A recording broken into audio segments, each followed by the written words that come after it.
K Billy, super sound of the 70s weekend, just keeps on a coming with this little ditty that reached up to 21 in May of 2022. This is Conan Neutron with the Movie Night Extravaganza theme song.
At Sundance in 1992, a virtually unknown filmmaker, Quentin Tarantino, took the festival by storm. Tarantino had been working at Video Archives, Manhattan Beach, and virtually consumed the whole video store. Reservoir Dogs, the film he co-produced with Lawrence Bender and Harvey Keitel, was originally conceived as a $30,000 amateur project that Tarantino was just going to make with his friends. I never really was trying to sell Reservoir Dogs because at some point I'd finally been able to sell True Romance for like the lowest amount of money they could legally pay me. But I could have actually made Reservoir Dogs in 16 millimeter with $30,000. So I kind of could make my movie. So I didn't have to fuck it up. I didn't have to compromise in any way. I mean, if you want to give me $1 million to make my movie, well then all great, but it's got to be the same movie because I can make this for $30,000 on 16. And it won't be in a warehouse. It'll be in a garage, but that'll all be good. All right. It won't star Harvey Keitel. All right. But it'll all be good. I'll be a filmmaker. I'm not a filmmaker now. Harvey Keitel is the one that kind of like gave me and Lawrence legitimacy. And how it happened, it was, it's like, if Harvey had said yes to the movie and wanted to do it, I think we would have eventually got it made, but it would have been like the normal route of like taking a long time. Harvey has always been one of my favorite actors in the world, and like literally in a wish list, all right, of like whoever I could have be Mr. White. Harvey Keitel was always like number one on the list. So we were trying to get it to him, even though we had no legitimacy, no money, no nothing. Okay, just a script. Lawrence Bender was going to an acting class. And just anyone out there, this is kind of how it can work. All right. And it's like for as many things that can go bad, things can go good. Just like that line in True Romance, things bad things happen. Well, that's the way it goes. But don't forget, it can go the other way too. Pendulum swings both ways. It might not seem like it sometimes, but eventually it will. And this is a guy talking pretty much through most of my 20s, had nothing but bad luck at all. My joke used to be from 19 to 28, all right, was 27 or something like that, was, if you wanted to send a letter to me, you could write it, Quentin Tarantino on the outskirts of the film industry. If you'd have sent it there, I'd have got it, because that's right where I was. All right. But Lawrence Bender's acting teacher had gotten the script to Harvey Keitel, who liked it and liked Tarantino and Bender enough that he helped them raise $1.5 million. And Keitel also helped them pay for and schedule casting sessions. The script was a heist film and was inspired by everything from Kubrick's The Killing to The Big Combo and Django. Will Joey Cohen please look under the Frigidaire? Here's one of their current progenies. We're going to give the lieutenant a little concert. How's that? Too loud. Turn it down. Can you hear me, Lieutenant? To Ringo Lam's City on Fire and other Hong Kong masterpieces. 就你唔好出嚟啊！講掂條數先啊！虎哥，你切咗啊？揾槍照住大佬，放低槍，放低佢！你叫佢唔好亂嚟啊！唔係你死梗。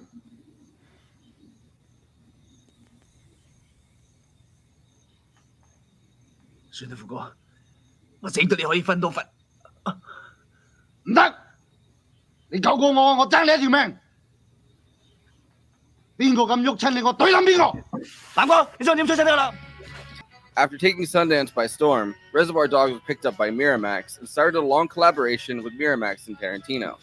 I think everyone's seen Reservoir Dogs, so I'm going to keep it short. Anyway, before I introduce the panel, please like this video and subscribe to the Movie Night Extravaganza YouTube channel. Hit that bell to get notified whenever we're streaming. Also, we are now monetized, so if you have any pressing questions during this live stream, send us a super chat, which helps me keep the show running, and which I am obligated by international law, human rights law, to answer. We also have a Patreon, patreon.com/Movie Night Extra. All of our after parties are on there forever.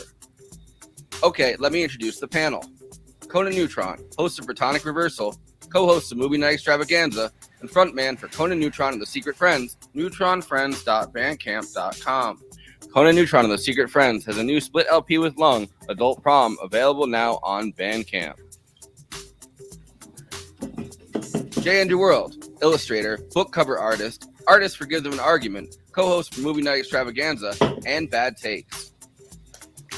KT Baldassaro is an actress, director, and writer who wrote and co-directed and also starred in Girl in the Basement, along with appearing in quite a few horror movies. She's also voice acting in the scripted podcast series, The Starwell Foundation, an audio drama set in the city of superheroes, wherever podcasts are listened to. I, of course, am your Super Sounds of the 70s host, Forrest Miller. I mean Mr. Purple, not Mr. Pink. Anything but Mr. Pink.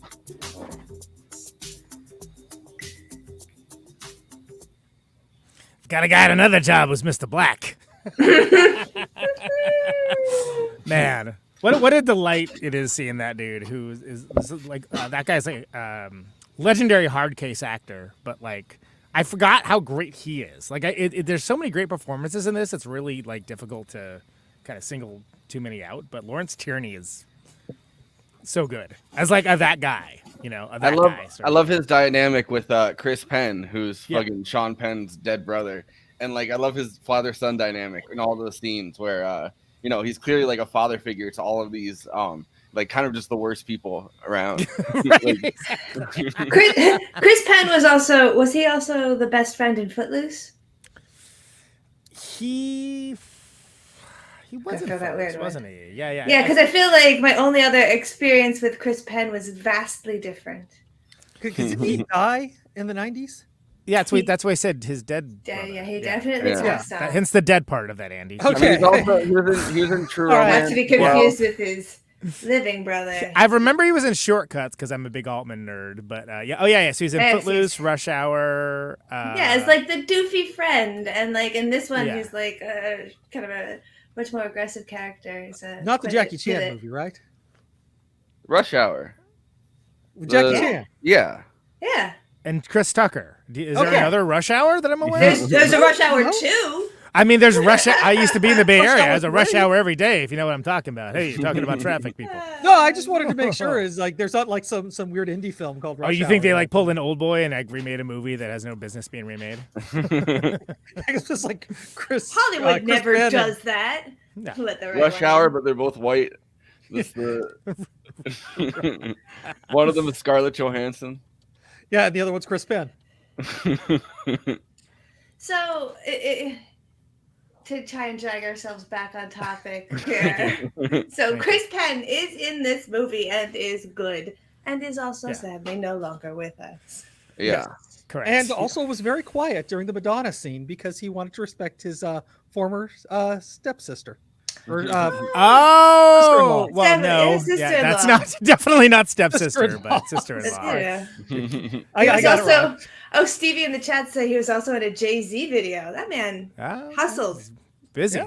Busy. I was gonna say I'll cut you some slack on this one, Andy, that I maybe otherwise wouldn't, because he whipped out that artwork like it weren't nothing. So yeah. Oh my God. We had like 3 hours notice or something. So that's fucking nuts, dude. For those not in the know, you guys did pivot from a different movie tonight. A very different movie. Little different. Yeah. I was literally like in the middle of like prepping for the episode. Like I was all ready to relax. I was ahead on artwork. And Yeah. Then there you go. Okay. By the way, Chris Penn, first guy, or at least first white guy, it seems like, to die from lean. He had promethazine and codeine in his blood. Oh, really? Like codeine cough syrup. First famous white guy, I guess, to get killed off by that. And it was right in the bling rap era. It was in 2006. Well, I was thinking about this a lot. I've seen this film a lot over the years. I saw it. I didn't see it like when it very first came out. It wasn't that cool, but I saw it when I already was like taking my one and only like filmmaking class of the half a semester of junior college I took before I dropped out. And much like almost apparently every male my age had my mind blown. I did not, in fact, make any Tarantino ripoff movies though. But, how old were you when you saw this? Just early 20s? 17, 18, okay, probably. So yeah. Primo demographic. Right, I was right down the line. And don't get me wrong, I absolutely loved it. And honestly, like, as much as I like Pulp Fiction, like, for years and years, I would say that I like Reservoir Dogs better. I think I've changed that opinion now. And the whole, like, rating the Tarantinos is, like, a difficult proposition because some of them are so different.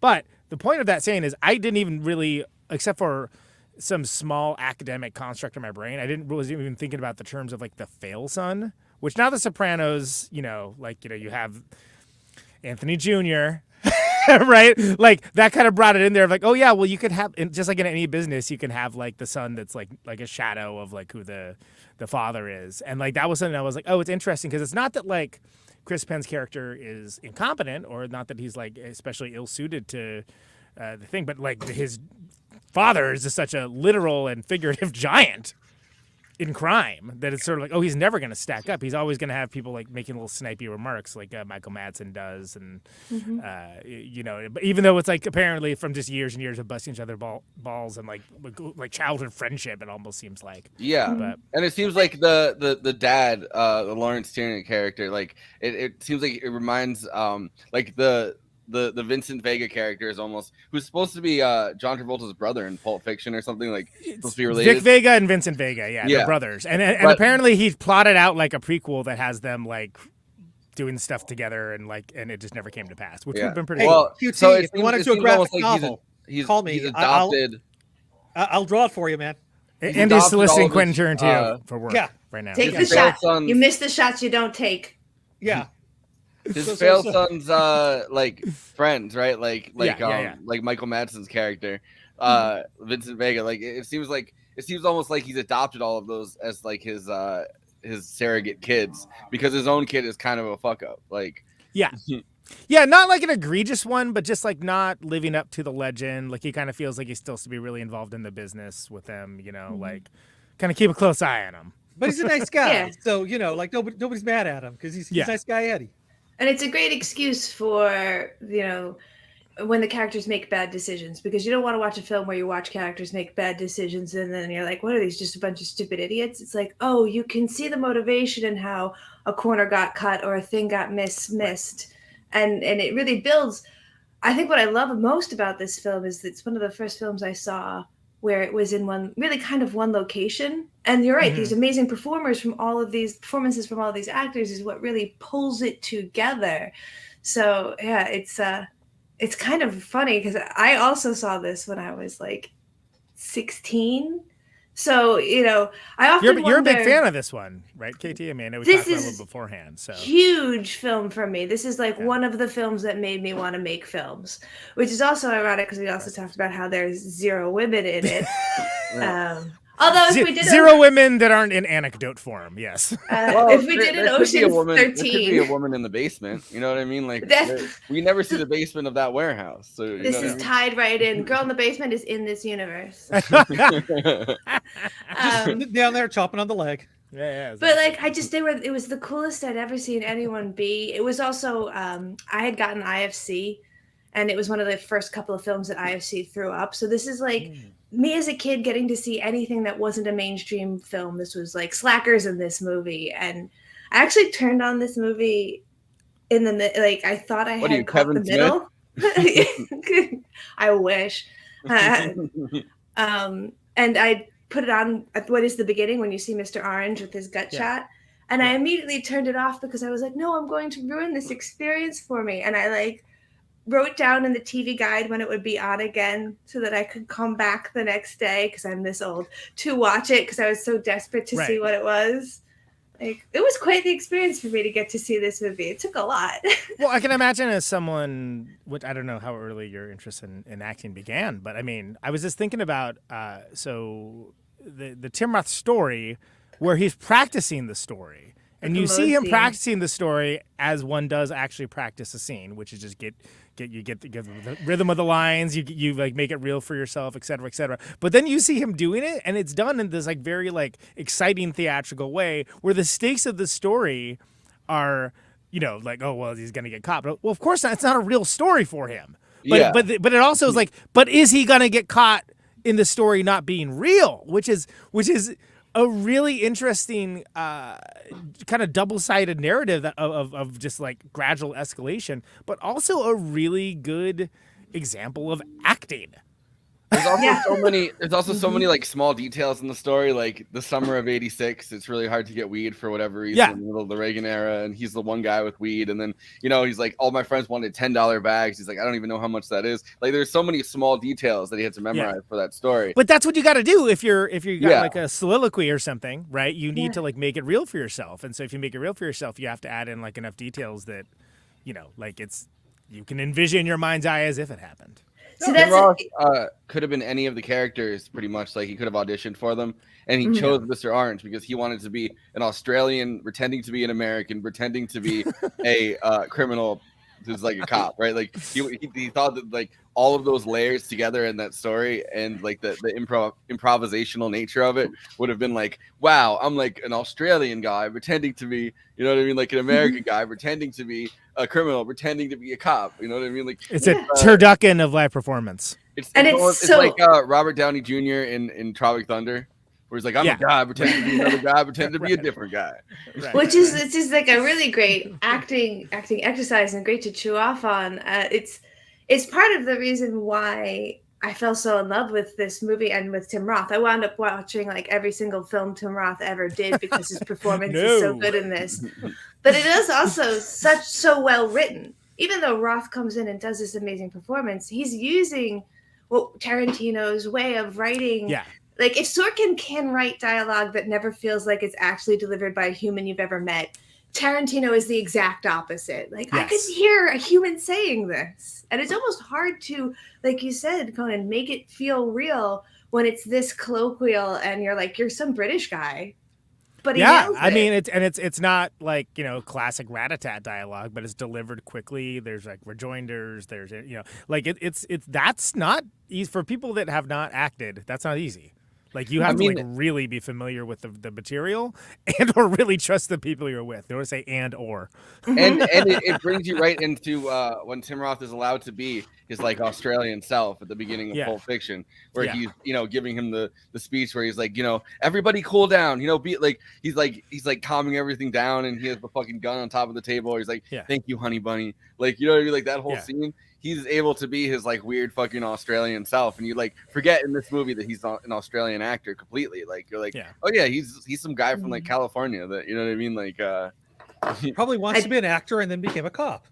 And that scene is a really wonderful kind of like acting exercise for if you want to see how to break it down, how to make it real, what that would look like. It's like a little in there. I used to try and do that monologue for auditions, but everybody's like, you're a girl, please do 10 things I hate about you. And I'm like, no, I'm going to do the commode scene.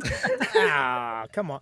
Well, and harkening back, first of all, that sucks. Not the commode scene, just that, like, why not gender swap it? Who cares? It's not important that it's a guy and the fact that it's a men's room. And people don't sit around, cops don't sit around in the ladies' room. I don't know. Maybe they do. Maybe they don't. Maybe they do. I'm not keeping track of lady cops. Of those. They're generally cleaner. Notice I say generally.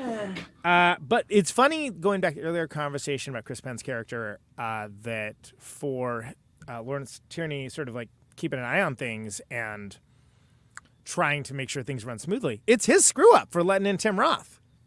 Like, and he says it. I mean, he immediately like takes accountability for it because like, I wasn't 100% on him. You know? I never go something. But like, it is not in fact Chris Penn's fault at all. like as far as like if you talk about the success of the crime, right? I mean, like, Yeah. Well, from those and Lawrence, like the Lawrence Tierney, like that character, right? Like, you get the feeling, I think, when he's talking to to like Vincent Vega or whatever, like that character. It's Vic Vega here Vic and Vega. Vincent Vega in Vincent Pulp Vega Fiction. is I know. the one from Pulp Fiction. I get. Yeah. But yeah, They're when he's talking brothers, to- so I mean, when he's talking to Vic Vega, right? Like you get the feeling that this is like their Z team, right? Like they have a bunch of jobs going on at once. There's guys that get like the cool names on a different job. That's why you can't be this guy, somebody else, and another guy. Another job is me. I was the guy. And there's a line that they Another say during that where he's like, "Well, we don't want the boys, right? Like, because there's like the club of them, like the club of the A-list people that he has working for him, which I guess Nice Guy Eddie is one of them, and this guy, Mr. Blonde, is one of them too." I'm not even gonna say Vega this time, but you get the feeling that he's in like their inner sanctum, and these guys are kind of just like con artists / like robbers / whatever that they've kind of cobbled together. They're like, I'm starting a team. You know what I mean? Like, well, Mr. Pink is like, first of all, and can we just give a shout out for how brilliant is the naming, you're this, you're that color scene? Just great dialogue and so naturalistic and like again very naturalistic dialogue. And all the objections and the retorts and the fact that like he's just getting madder and madder with them too, like Joe is, and like it's so good and immediately memorable because it tells you like everything you need to know about the Steve Buscemi character that like maybe you were like, well, let's give him the benefit of the doubt from the tipping scene. It's like, no, this guy's a real put on. Like he's he kind of sucks. He's one of those guys that you would call. I mean, and it's rare that I think a guy gets called this, but like difficult. Like, he's totally difficult. Like I don't want to work with that guy anymore. Like that guy's a bit difficult. Like it's a bit extra. Yeah. Well, Conan, I think you hit on a really interesting point there with how much of this film is deeply quotable. And then I have to go back up in the chats a little bit. Somebody was saying that they were somewhat annoyed with film people in high school, just kind of ripping this off because you're right. It was so quintessential, and it was like, before the internet, this was kind of the gem that hit people when they were able to get it for 99 cents in the Blockbuster used bin. Sure. Yeah. So, like, how did it not wind up becoming trite for me? How did it wind up becoming like a Hey There, Delilah, or something that was just too much, too overexposed, and almost Hey represent there, like what's it like in New York City? Huh? To kind of represent pretentious film people, but it never quite made that jump for me. Do any of you feel like it made that jump for you? No, but I usually just mute those people. Something that It's a valid point. I mean, something interesting, like along that same line. I've told the story a million times on the podcast, but when I went to, when I finished college in like 2017 or 2016, whenever I took my like final film seminar, there was a rule that like you couldn't have like a shootout, you know what I mean, and everybody died. Right. No, you told the story before, but absolutely should be on here because this is the movie that it's referencing. So Bray, who was my film professor, had graduated from college for film the same time that Pulp Fiction came out, and everybody was still trying to rip off like Reservoir Dogs and Pulp Fiction and doing these big shootout scenes. So still in 2017, 2018, whenever it was, they still had a rule that like they wouldn't let you do shootouts now because they were so overdone for the years after Reservoir Dogs and Pulp Fiction came out. They really were, though. I mean, if you think about when we talk today about studios and filmmakers learning all the wrong lessons from films, whether it's Everything Everywhere All at Once, Barbie, so on and so on. This is like the generational example of learning all the wrong lessons from films. Because how many sub-Reservoir Dogs exist, right? So my God. It's a genre practice. There should be a section for it. And I mean, remember Albino Alligator? I mean, down to the name, like the stupid ass name. It's this movie and it's stuff like Lock, Stock, and Two Smoking Barrels. Like, those are the two that I think get the most. Guy Ritchie is definitely. We have Quentin Tarantino at home for sure. And yeah. I think he's a good filmmaker on his own. Like he's those amazing shots, the way he edited things together for Lock, Stock, oh yeah, definitely. That it jumps the shark at a certain point in time. This movie never quite did for me. Yeah, I like. Oh, I don't want to make this about Guy Ritchie. I like Guy Ritchie well enough. I think he's had like some good moments for sure, and some good films. But like, I don't want to be a jerk. They're not on the same level. No. At all as films. But I'm saying not like even in close. terms of Okay, stuff okay. that got ripped off a lot during the time But period, yeah, right? Lock, Like, Stock is like, yeah. I mean, good. Like there's was it 2 Days in the Valley? There was oh god, what was it? Way of the Gun? That's a total. Oh God, like, yes. I mean, remember that? I mean, I feel like they were almost making fun of like that kind of phenomenon with when Christopher in fucking The Sopranos makes Cleaver, and it's Oh like, yeah, making, I must like, be loyal to the- my capo. Yeah, like the straight to DVD like version of a mob film that's like Yes. a bunch of fucking mobsters get together that have too much money and they want to invest in something that's going to make them like just above whatever money they were having back, and it's fucking Cleaver. Yeah, and for every, but then also like there are ones that took the energy from this and they kind of did something cool with it. Like I think certain aspects of it you can see with Nicholas Winding Refn with the Pusher movies and to a lesser extent Drive. Steven Soderbergh. Soderbergh for sure, absolutely. It's a little contentious. I love the Clive Owen shoot 'em up movie. I think did too. Yeah, we were talking about that earlier. Yeah, I think it's brilliant. I think that's an example of taking something and kind of doing something else with it. It really feels like John Wick as well because it's super stunt oriented over maybe plot, but I don't feel like either of those really misses much plot. It's super fun. Yeah, and I think like I mean even like Smoking Aces is enjoyable, but I feel like most of the things that kind of the lessons that were learned from Reservoir Dogs were not the lessons I necessarily would want people to learn, which is sort of like again coming back. Remember we talked about Desperado, fellas, that like was like the Robert Rodriguez his whole 10-minute film school, El Mariachi into Desperado, and just like using what you have to make something wonderful. If you in my mind, I've seen this movie a lot. I always forget that there are literally any scenes that are not in the warehouse. It's like, oh, of course there is. There's a diner scene. There's like that great scene where Steve Buscemi's just booking it and the cops are chasing him, and but like it doesn't matter because it basically could be a stage play for the vast majority with the of two it. guns. Yeah. No. They made a One bottle person- episode.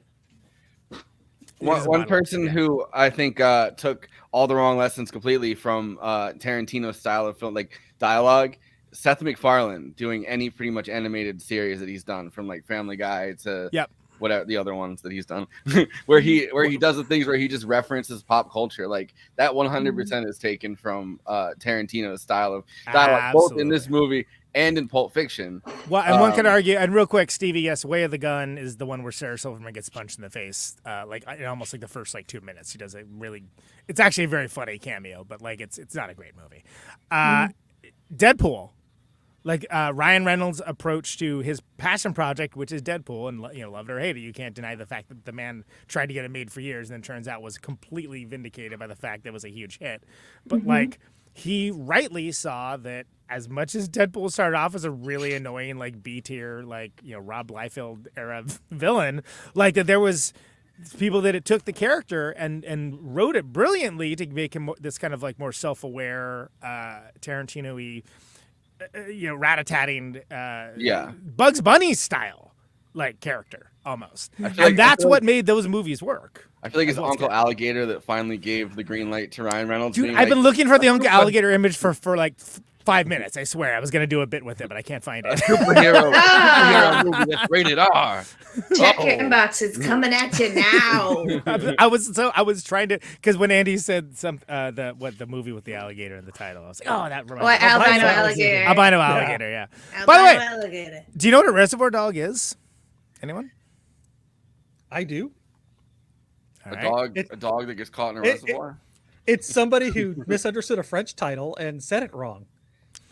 Reservoir Dog is a rats that grow up by the reservoir get really big and fat and sassy, so they're called Reservoir Dogs, and it's also a Chris Penn. Wait. So when I got chased in Boston that one time, those were Reservoir Dogs. It was a Reservoir Dog, but it's also a term meaning like a rat, meaning like an informer or or someone. Informer. I didn't want to say that word because I thought you might do that, and here we are. And here we are. You can't. That one.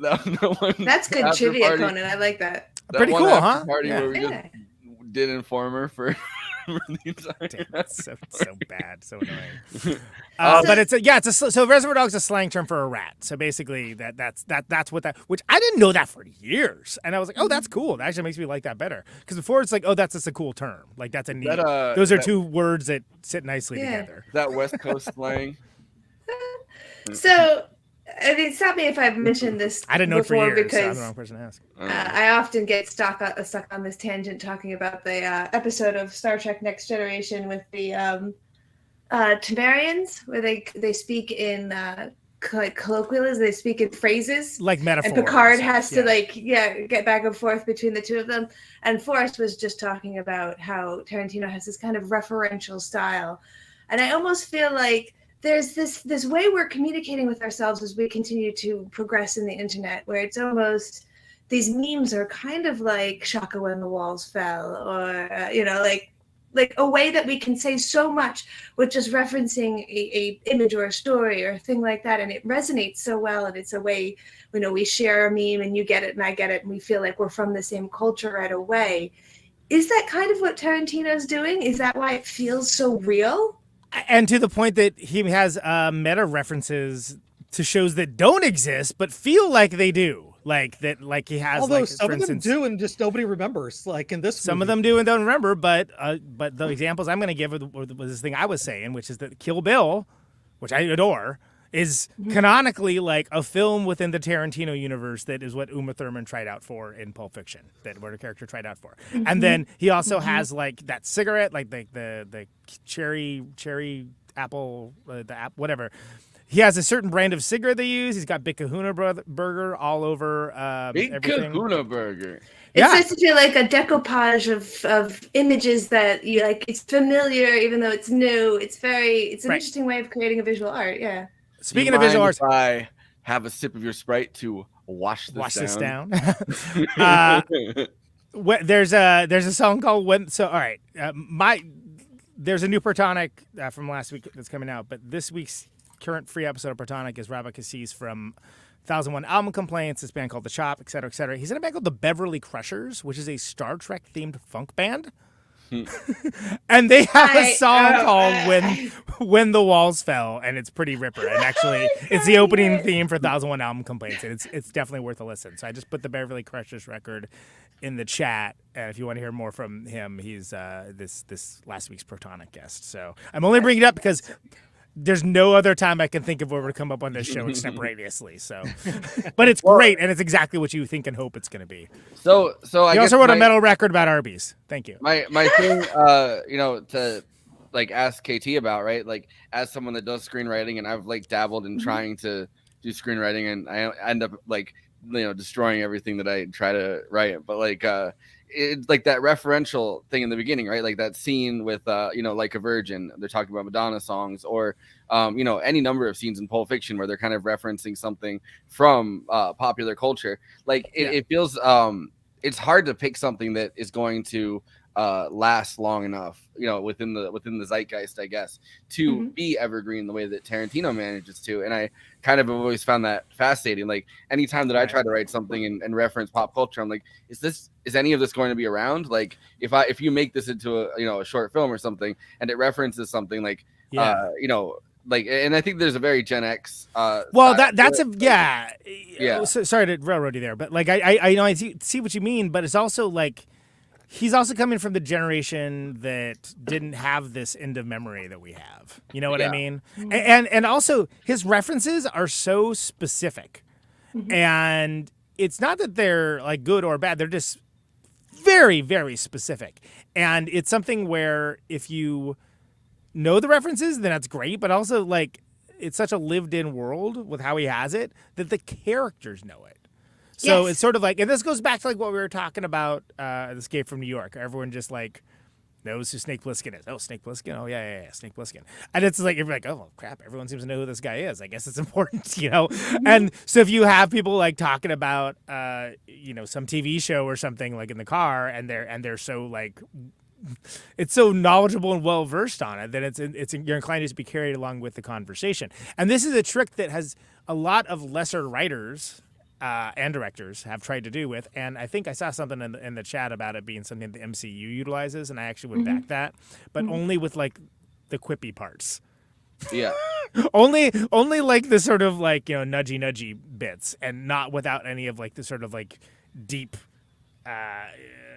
nostalgic associations for like weird esoteric like Night Flight era movies and things along those lines, you know. Well, the Madonna scene in the beginning of this movie is like so it's so fascinating that each of them follows Madonna on like a different, you know, thing. Like they're talking about True Blue, like early Madonna. They're like, oh, I stopped listening. Like there's the one guy who stopped listening to her after that. You know what I mean? After like Borderline or whatever.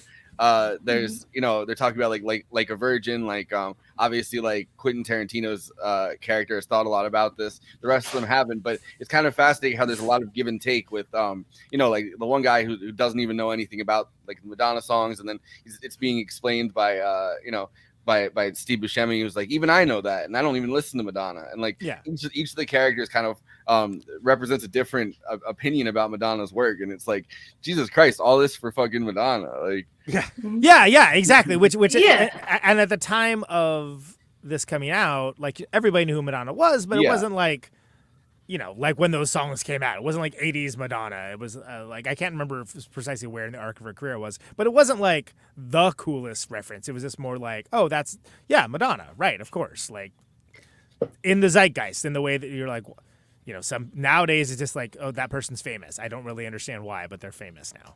Okay. Whereas at least with Madonna, you knew, and like that's kind of what they're refereing. Is like one of those, she also kind of had like her periods too, and you know, well, of course she's a lady. Like Thank you. But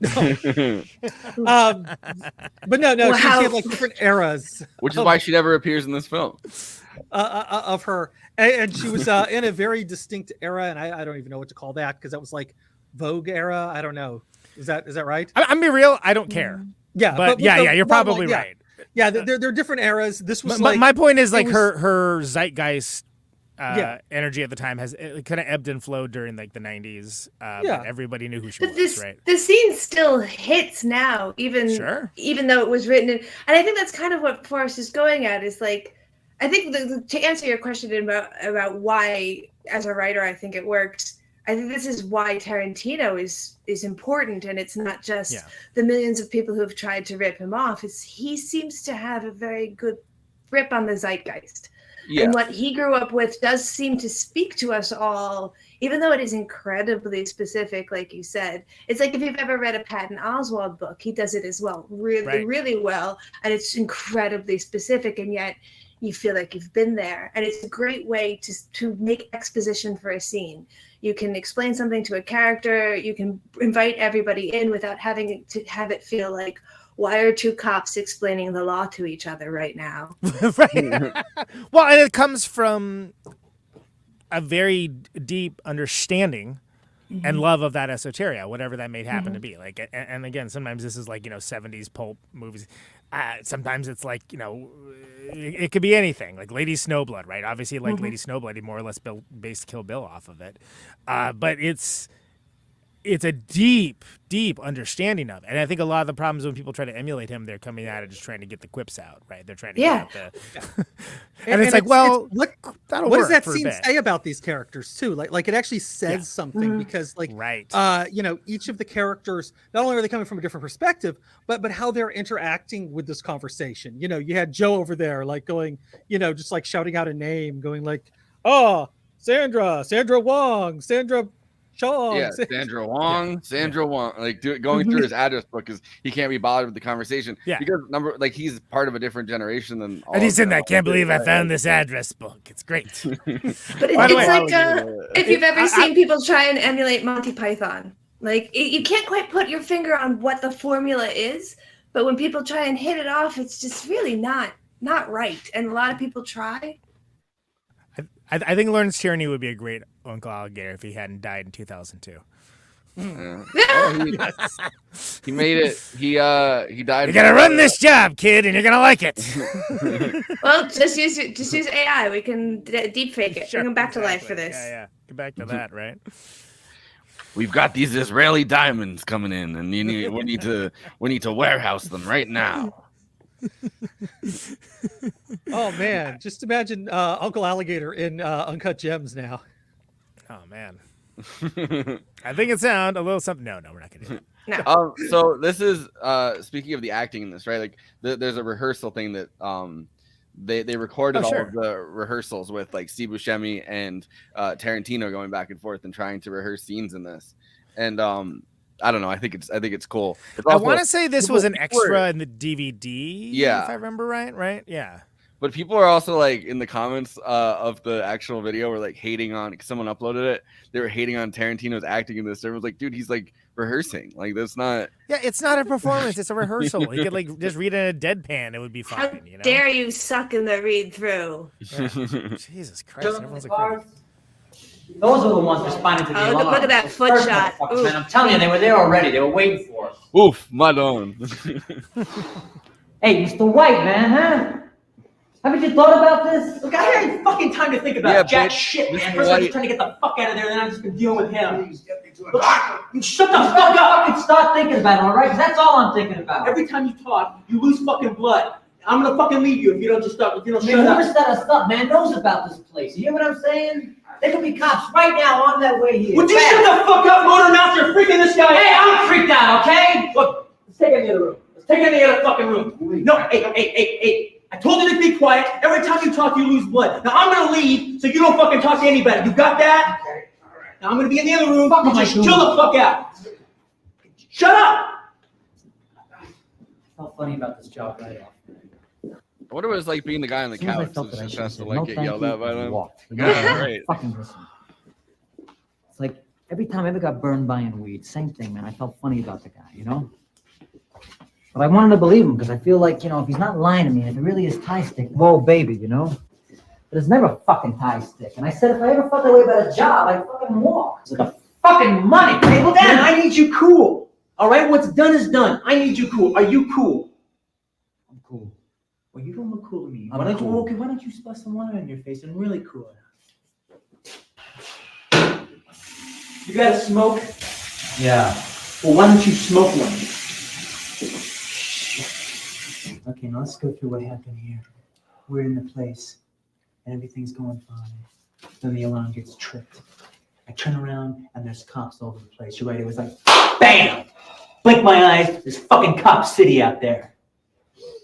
And then that was when everyone started going ape shit. And that was when Mr. Blonde whipped out his fucking gun and started executing people. Man, that's not correct. What the fuck's wrong with it? The cops didn't show up after the alarm went off. They didn't show up after Mr. Blonde went off. Wait a minute. As soon as I heard the alarm, that's when I said, No, man, I'm telling you, it wasn't that soon. They didn't let their presence be known until after Mr. Blonde went off. I'm not saying they weren't there, I'm saying they were there, okay? But they didn't move in until Mr. Blonde became a madman. Don't you see? They were outside waiting, okay? The alarm goes off, they did nothing. All right, Mr. Blonde starts shooting, bang, now they had to move in. I mean, that's how I know we were set up. Jesus Christ, Mr. White, can't you see that? Hey, God, fuck this Mr. White shit, all right? Hey, wait a minute, man. Don't tell me your fucking name, all right? I don't want to know it. Sure as hell I ain't gonna tell you my name.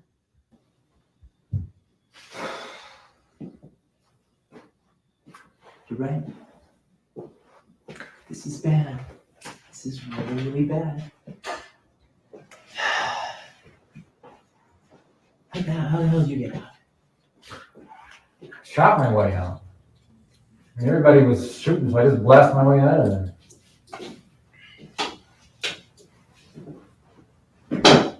There's a couple of cops. Did you kill anybody? Couple cops. No real people? Just cops. Man, could you believe Mr. Blunt? Those are the most insane fucking things I've ever seen. What the fuck was Joe thinking about when he hired that guy? Huh? I mean, I don't want to kill anybody, you know? Mm-hmm. But if I gotta get out that door and you're standing in my way, okay, one way or the other, you're gonna get out of my way. You're gonna get it out of the way. I mean, that's how I think about it. A choice between knocking out some stupid motherfucker in my way and doing 10 years ain't no choice at all. Yeah, but I'm a fucking madman. Why did you hire that guy? I mean, you can't work with a motherfucker like that. A motherfucker like that is unstable. What do you think happened, man? I mean, what do you think really happened? Do you think he panicked? Do you think he's trigger happy? What? He's a sick fucking maniac. You know, I mean, we're goddamn awful lucky we didn't get tagged when he was doing his cowboy shit. I mean, I came this close to taking his ass out myself. You know, I mean, everybody panics. Okay, I mean, things get tense like that. Yeah, you panic. All right, but I mean, you panic on the inside. You know, you in your head, you don't fucking go crazy. You know, I mean, you get a grip and you get a hold of the situation.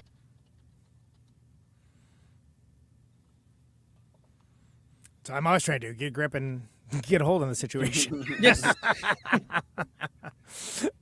Yeah, I mean, like, first of all, do y'all know that? 2 years. Yeah, I was gonna say around the same time. Yeah. Yeah. Which is crazy because he's such a different character, and well, I mean, like when they were talking about hiring Steve Buscemi around this time, right? Like, yeah, one of the big roles that he had played was Reservoir Dogs. He had some heat from that, right? Yeah, if I remember correctly. I should know. It wasn't that long ago we did that episode, but anyway.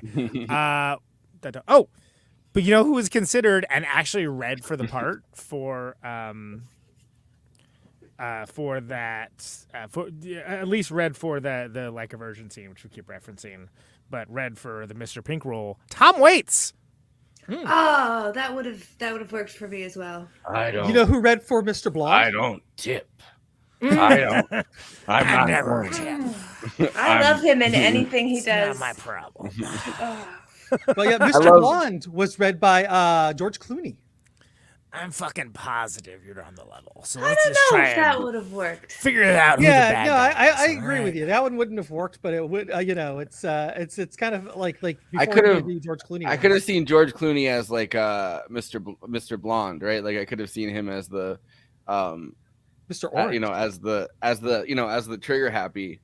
Like younger George Clooney, I could have seen him being like the trigger happy around that time. Yeah, well, because Michael Madsen, this film kind of made Michael Madsen as like that type of role, which he basically just continued doing for a very long time. Yeah.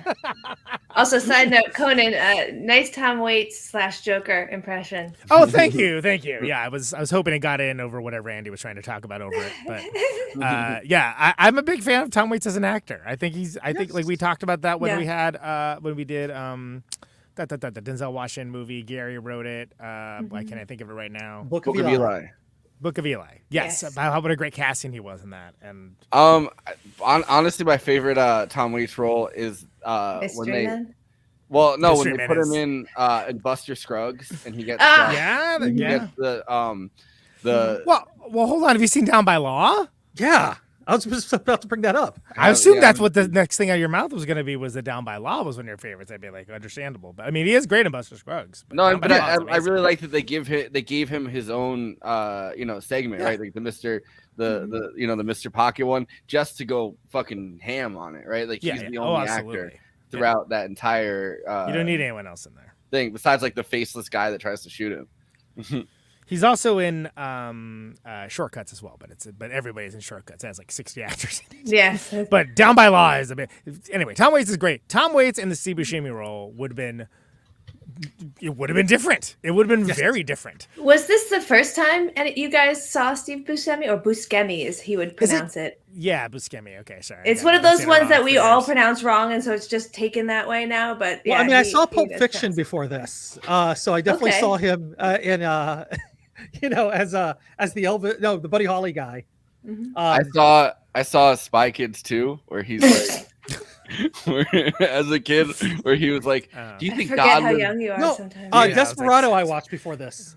But he has the iconic Spy Kids 2 line where he's like, "Do you think God lives in fear of what He's created or whatever?" And like everyone's like, "Whoa!" in a kids movie.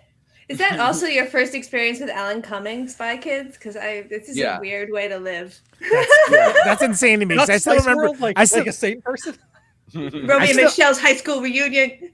I still remember being like, they let Robert Rodriguez make a kids movie? I was like, what? Crazy. Like, that's insane. And then like, oh yeah, he definitely did, and he made more. He did it for his kids, which is the best reason to do it. So it is the best reason to do it. But this definitely, I saw Desperado after I saw El Mariachi. I'm one of the only people I can think of that could say that. But like, it was both after seeing Reservoir Dogs. Okay. So this, I think, is probably the first thing I ever saw him and that I was aware of. Yeah, this and then Fargo, and so it felt like it might have been a good, like, this was the pre-roll to getting that role in Fargo. I came I came a couple years later to the Coens, and it was, and then honestly, I saw stuff in like Living in Oblivion before I saw Fargo, which is crazy because like I think like the only one who saw Living in Oblivion. Did he? But... No, also same way. But I think it's Michael Madsen with the song "Stuck in the Middle with You" both enjoyed a major resurgence. No, I completely agree, and I'm glad that was brought up because that there is not any other scene specifically quite like that. And I understand that like that again is an homage / steal whatever from noir, code era noir, but like it's the usage of the music in the way of like using, because remember Steelers Will not like that was a huge hit at that time, but like much like how Dick Dale basically, you know what I mean, like. Basically, Dick Dale. I had an actual point I was going to make, but Dick Dale was like got his career restarted because of Miserlou in Pulp Fiction, right? Like, it's not even used for like that much, like maybe 20 seconds of it, but it's enough if it's like the biggest movie in the world.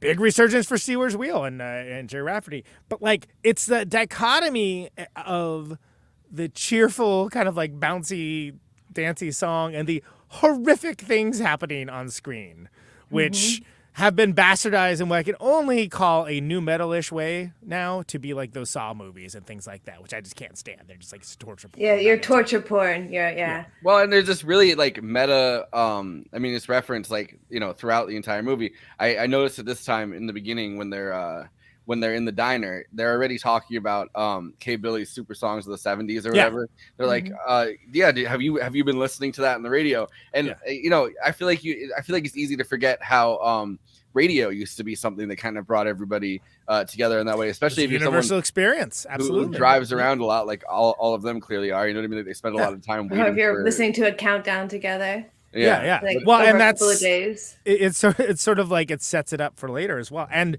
by the way, can we just give a shout out for Stephen Wright as the voice of the DJ, which is Stephen Wright, absolutely. He also says you can win the 12th caller will win tickets to Monster Truck Extravaganza to see original name for this show, Monster Truck Extravaganza. Yeah. Well, he's a certain type of DJ. He's like that laconic sort of like, I'm just here to like back announce things. I'm not trying to be a personality, but like to the nth degree, where of course Stephen Wright speaking as he does, that makes him a personality by nature of his comedic brilliance. But there are so many DJs, or at least there used to be, that just were not trying. They were doing the work. They were reading it off. They weren't trying to. They never thought of themselves as a superstar or a celebrity.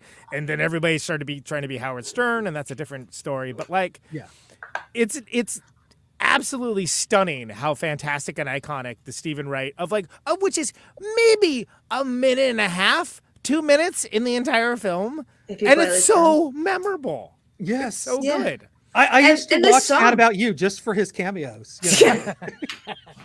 Not for Hank Azaria as the dog walker. No. It was Stephen Wright. My favorite line was like, I think I have what is it? I'm a peripheral visionary. I can see things in the future, but it's a way off to the side. There's so much. If you look at I don't know why it took this long for this to pop up, but if you look at Buscemi's wait, I'll put it on the screen. If you look at his filmography around like this time, you know what I mean, before his like big break with this and with with things like Airheads even, and like look how much work he like had to put in. Oh, he was like a long time. Well, he's not gonna get known on his looks. Yeah, that's true. But he's not he's not a bad looking dude, but he's a unique looking dude. But in Hollywood at the time when he's starting, in particularly, it's going to be an uphill battle for him because there's not really Rising an independent Sun. Scene. That's probably the first movie I saw him in. Yeah, he was in like Fink. Briefly in Barton Fink. Right? Barton Fink. That's a good movie. That's worth your time, in my opinion. Yeah. Yeah, there's like and Living in Oblivion is another one. Yeah, that great scene in Desperado, we covered that. Yeah, Things You Didn't Know You're Dead. Billy Madison. Living in Oblivion, which apparently Escape from LA. Getting lots of love, Living in Oblivion in the chat, so thank you. Donnie. Thank you, friends and fans. That's the quintessential role. Who love most bowling. people know. Yeah. Yeah. Why is everything always a tragedy with you? There's going to be a wrestler in this picture. That's all you need. We don't need the rest of this story. Just figure it out. We need that Bart and Fink feeling. You know how many writers I have that can give me that Bart and Fink feeling. Do you remember the Simpsons episode where they're going to go see the R-rated? It's Bart and Fink. I do, yeah. And the kids are in the back of the car. Bart and Fink, Bart and Fink. There's the running joke in Fargo too, where on multiple occasions they're like, that fellow was just kind of funny looking, and they're like, that's what MDR was just saying, that like it's remarked upon in Fargo, like in universe, right, which is hilarious. Everybody that sees him in Fargo gets, and then they're like, in a general sort of way, like in a general sort of way, just kind of funny looking. Yeah, it's so hard to put your finger on like what is off about Steve Buscemi that makes him so unique looking. I mean, he passes for a young kid very well. Yes. Yes. Hey, fellow children. This is I think the same thing about him that's interesting looking, funny looking, hot apparently. So there was some good. There was so much Brendan thirst posting on Airheads. I barely remember thirst posting for anyone else, but the same kind of. I'm not saying they look that similar, but like there's something interesting about Steve Buscemi's face that's the same thing that's interesting I think about Peter Lorre's face. Yeah. Totally. And in all fairness, Uma Thurman has a similar, like, she's got an interesting face. So I can see it. Yeah. Yeah. But to go back to what you were saying, Conan, about the song. Yeah. Is there a world now where we can hear that song and not think this scene though? Absolutely not. At least in my world, like it's like At least for a moment, I imagine Michael Madsen doing the little dance and getting out the straight razor. Yeah, impossible for that song to be used in anything else in any other context. I mean, I could see it used like a political convention or something when it's like they're like, oh, we need a new party. It's not Republicans, it's not Democrats, it's something in the middle, and they put stuck in the middle with you on. And it'll be just as good as getting your own ears cut off. Yeah, so, exactly. Thank you. Andrew, it's what Andrew Yang listens to when he comes out, and he's like. Yeah. So we're going forward. All right. Let's move on from that. So the song that has like the walk, the walking in the slow down the film, Little Green Bag is the name of the song from 1969, Dutch song. By the way, it wasn't actually a hit at the time, and originally it was supposed to be Little Green Back. But then it was somebody wrote Little Green Bag, and they're like, "Oh, you mean like weed, huh?" And everyone's like, "Sure, sure, yeah." You walk around with the little green bag, yes. So it became like a cult classic song after being in this film, and it was in like a whiskey commercial and stuff like that. Mm-hmm. But and it's K Billy. K Billy's the one that made it a hit song. And it basically was never a huge hit or anything. It was just a song that he heard and liked and kind of was like, oh, that would be cool in here, which is great. Yeah, and should happen more. Zeppelin song, wasn't he? I don't remember which one. I was trying to. It was like Money. The Money song. It was it doesn't matter. Nobody cares anyway. It basically, and that's happened before. Like there's a 5, 6, 7, 8 song and they're in the Kill Bill. They're like performing at like the Crazy 88's place, and it's just the diegetic music thing. It's like something that we popularly attribute, and rightly so, to Edgar Wright. But like Quentin Tarantino, he does some crate digging, and it's worth noting. It's worth giving credit for, especially as someone that aspirationally hopes that happened to me someday. It kind of reminds me, because there was a few other films at the time that were in this same sort of indie sphere that did that. And did you see Bottle Rocket? Yeah. That's one of the West.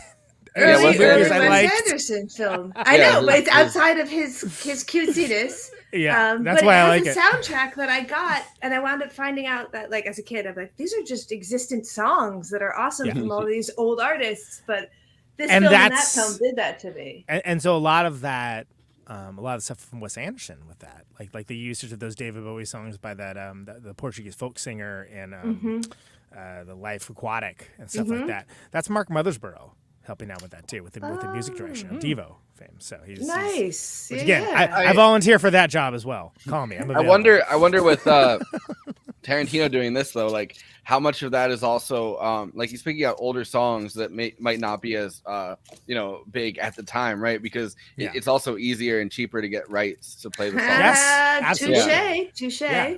Well, that's why it's so obnoxious that I feel like the same 20 songs they use in every movie. It's like, oh my god, not this again. Like, Hallelujah by Leonard Cohen, great song. Like, but just don't. Not even in my top 20 of Leonard Cohen songs. It belongs to Shrek and nothing else. Yeah. It belongs in a museum. Thank you. No, no, it's enough. It's enough. Pick some other Leonard Cohen songs. He has like 7,000 of them. And they're better.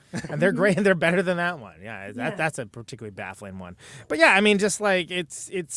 But I mean, I don't want to make this a rant about diegetic and non-diegetic music selections, whatever. I'm just specifically wanted to point out that Tarantino not only does it well. This is the first movie that he did, and he's doing it great from the jump. And that's worth noting because a lot of people, song replacement becomes a thing that they you put a song in, and the director gets used to seeing that song and hearing that song in that part of the movie.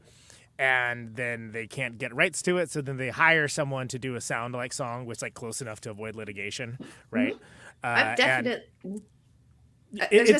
been in background scenes where they've had to do that, give us music to dance to, and they're like, "This is just the sample. It's a 4/4 beat. We have no fucking idea." And it's gonna be. There's gonna be something in there eventually, but they hire the Dutch people back to do Little Green Back.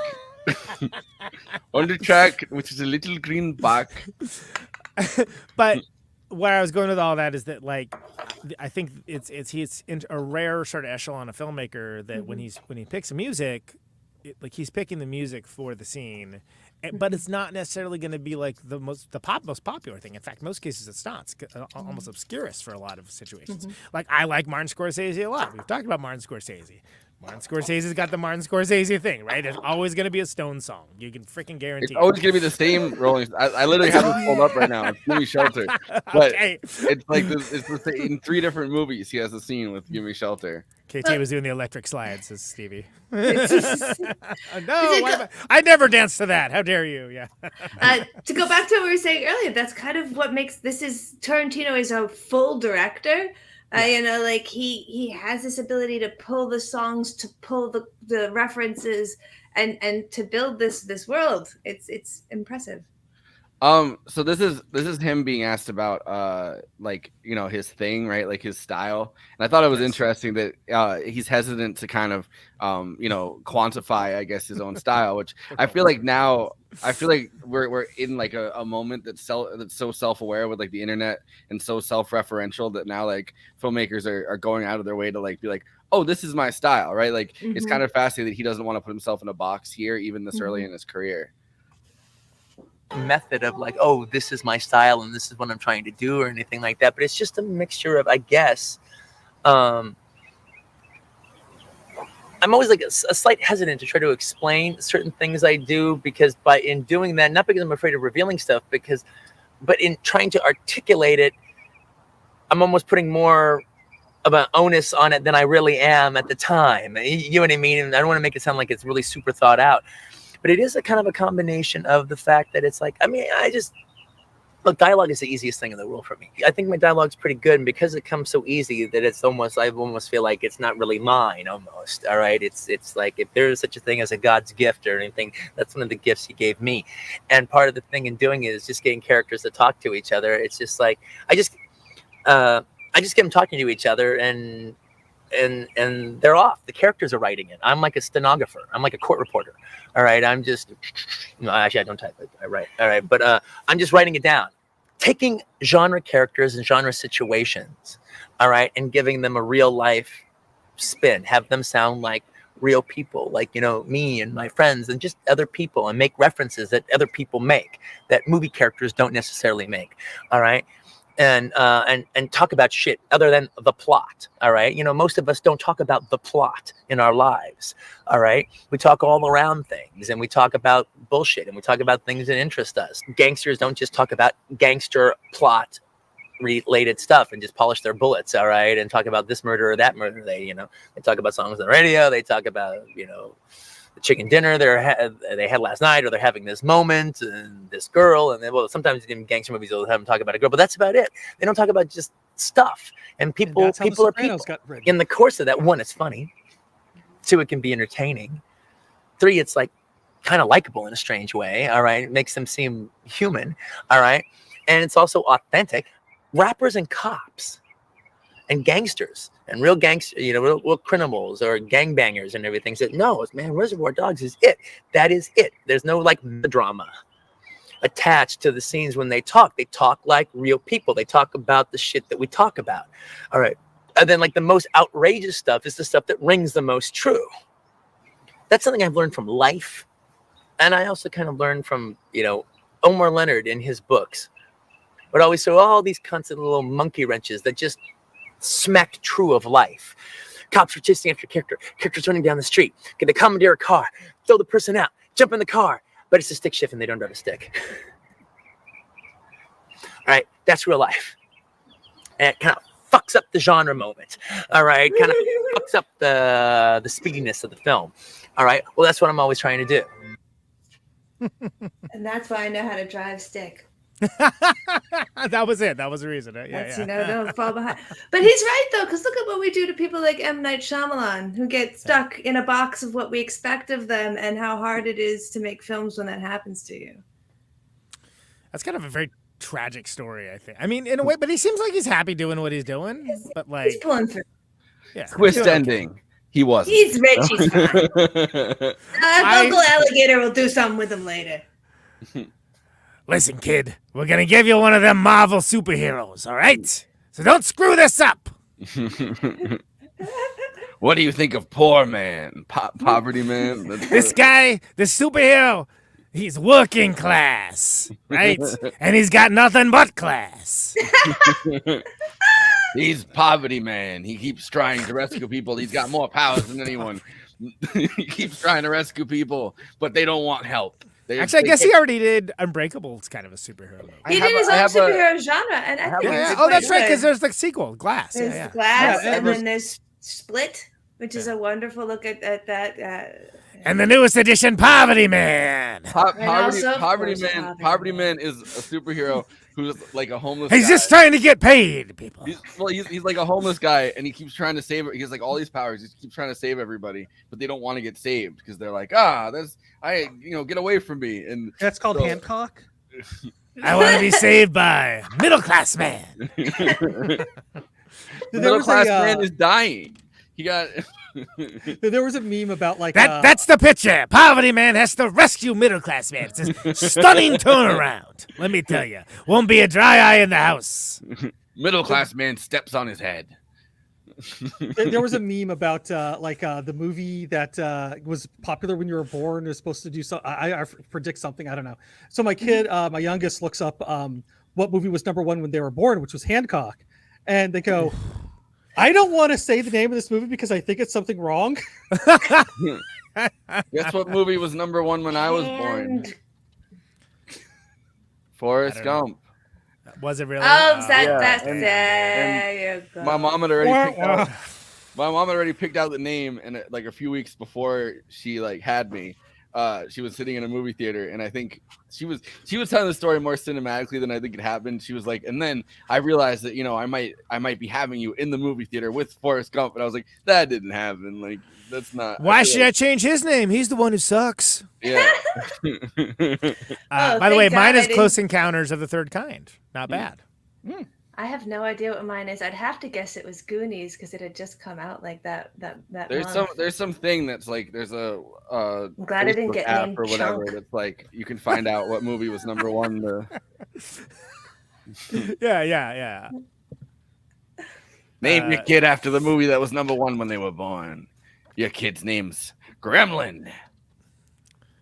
All right, I got an idea for a picture. So it's a website that tells you what movies were popular on the day you were born. The movie. Oh no, it's horrible. It's so bad. Why? I know. It's Police Academy 2. I mean, that's not great. Academy 2. There are worse police academies though. So yes. I named my kid Goonies. Police Academy 2 is pretty good. realm of yeah. You know, this is pretty good as Reservoir Dogs. So I'll get back to that. No. Sorry. No, that's I looked into the Mouth of Madness, and it said Gutenberg. Mouth of Madness is the worst Marvel. Which spin-off. Gutenberg should totally be in a Tarantino film. I thought you were going to see a remake of In the Mouth of Madness instead of Sam Neill. But, no, which is but, a great film. So you're putting Gutenberg in a Tarantino film? Which one? Yes. All of them. He plays all Greenlit. of them. He's in all of them now. We love the Goot. The Goot's great. The Goot is loose. Pink. He's Mr. White. He's Mr. Orange. He's all of the colors of the rainbow. By the way, every time I hear Mr. White now, I think instantly of Breaking Bad when he's like. Yeah. So did a lot of people in Letterboxd one-liners. Yeah, none of them were picked. They're like, we gotta cook Mr. White. He's like, Jesse, I have to steal these diamonds. There was at least a dozen quote unquote reviews that basically said exactly that, and I was like, that is not a review. That's a reference to something different. Just like Tarantino loves. I never really was trying to sell Reservoir Dogs because at some point I'd finally been able to sell True Romance for the lowest amount of money they could legally pay me. But I could have actually made Reservoir Dogs in 16 millimeter with $30,000. So I kind of could make my movie. So I didn't have to fuck it up. I didn't have to compromise in any way. I mean, if you want to give me $1 million to make my movie, well then all great, but it's got to be the same movie because I can make this for $30,000 on 16. And you won't be in a warehouse. It'll be in a garage, but that'll all be good. All right. And we'll star Harvey Keitel. All right. But it'll all be good. I'll be a filmmaker. I'm not a filmmaker now. Harvey Keitel is the one that kind of gave me and Lawrence legitimacy. And how it happened, it was, it's like, if Harvey had to said yes to the movie and wanted to do it, I think we would have eventually got it made, but it would have been like the normal route of taking a long time.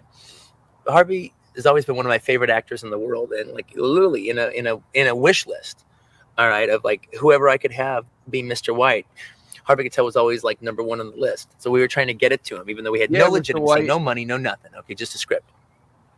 Lawrence Bender was going to an acting class, and just anyone out there, this is kind of how it can work, all right. And it's like for as many things that can go bad, things can go good, just like that line in True Romance, things bad things happen. Well, that's the way it goes, but don't forget it can go the other way too. Pendulum swings both ways. It might not seem like it sometimes, but eventually it will. And this is a guy talking pretty much through most of my 20s, had nothing but bad luck at all.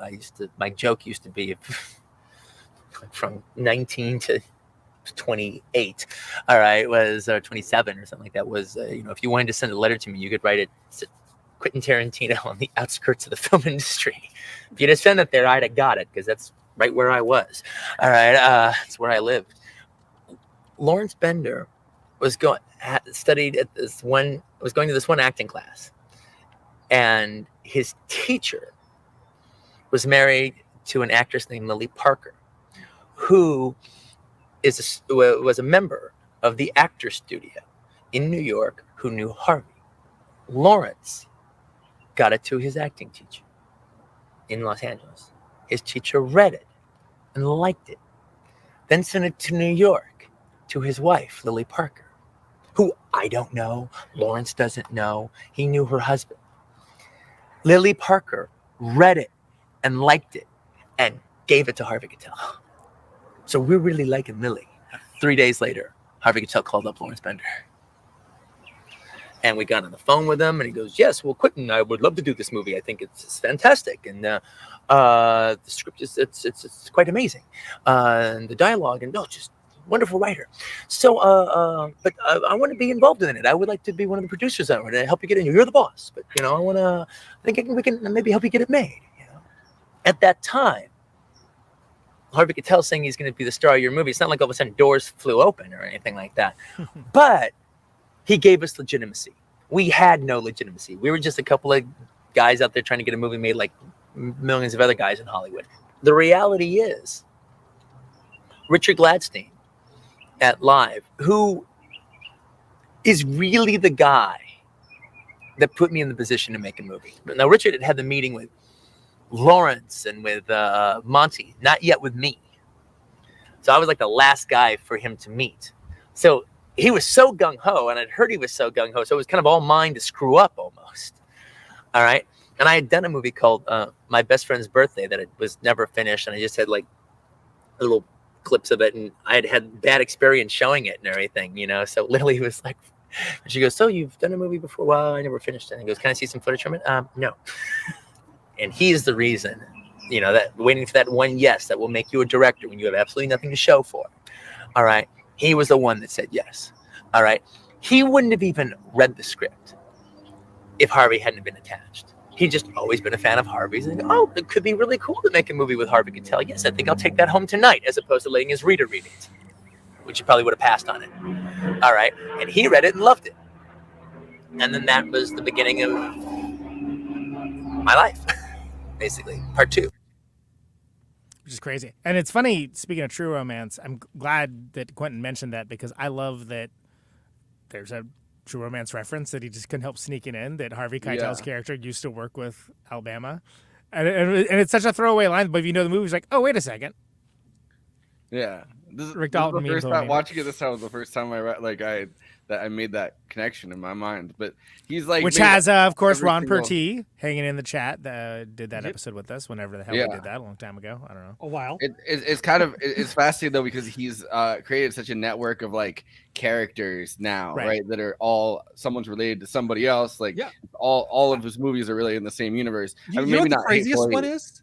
The craziest one is that Mr. White's brother was played by Quentin Tarantino in Pulp Fiction.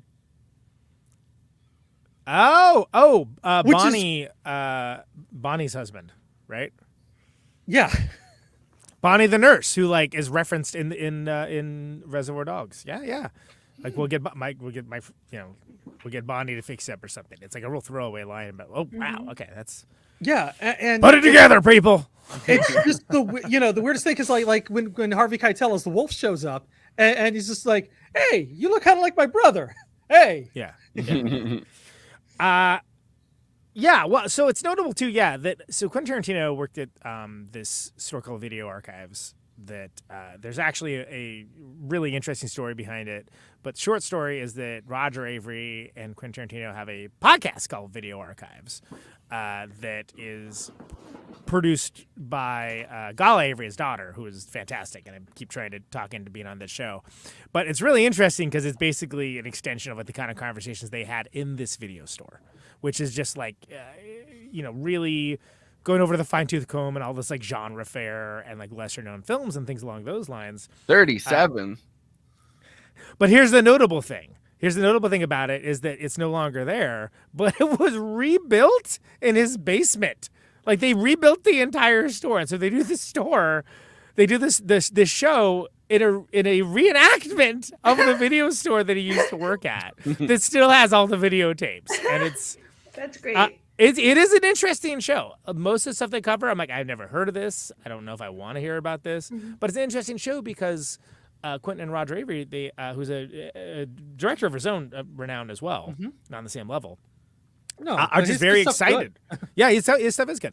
They're just very excited about what they're talking about. So it can be interesting because you're basically listening to incredibly intelligent and enthusiastic movie fans talk about like movies that you may or may not have ever heard of. Like, and when they say not maybe haven't heard of, we've covered some of them, right? Like, so like we do the same thing, but just aren't famous directors.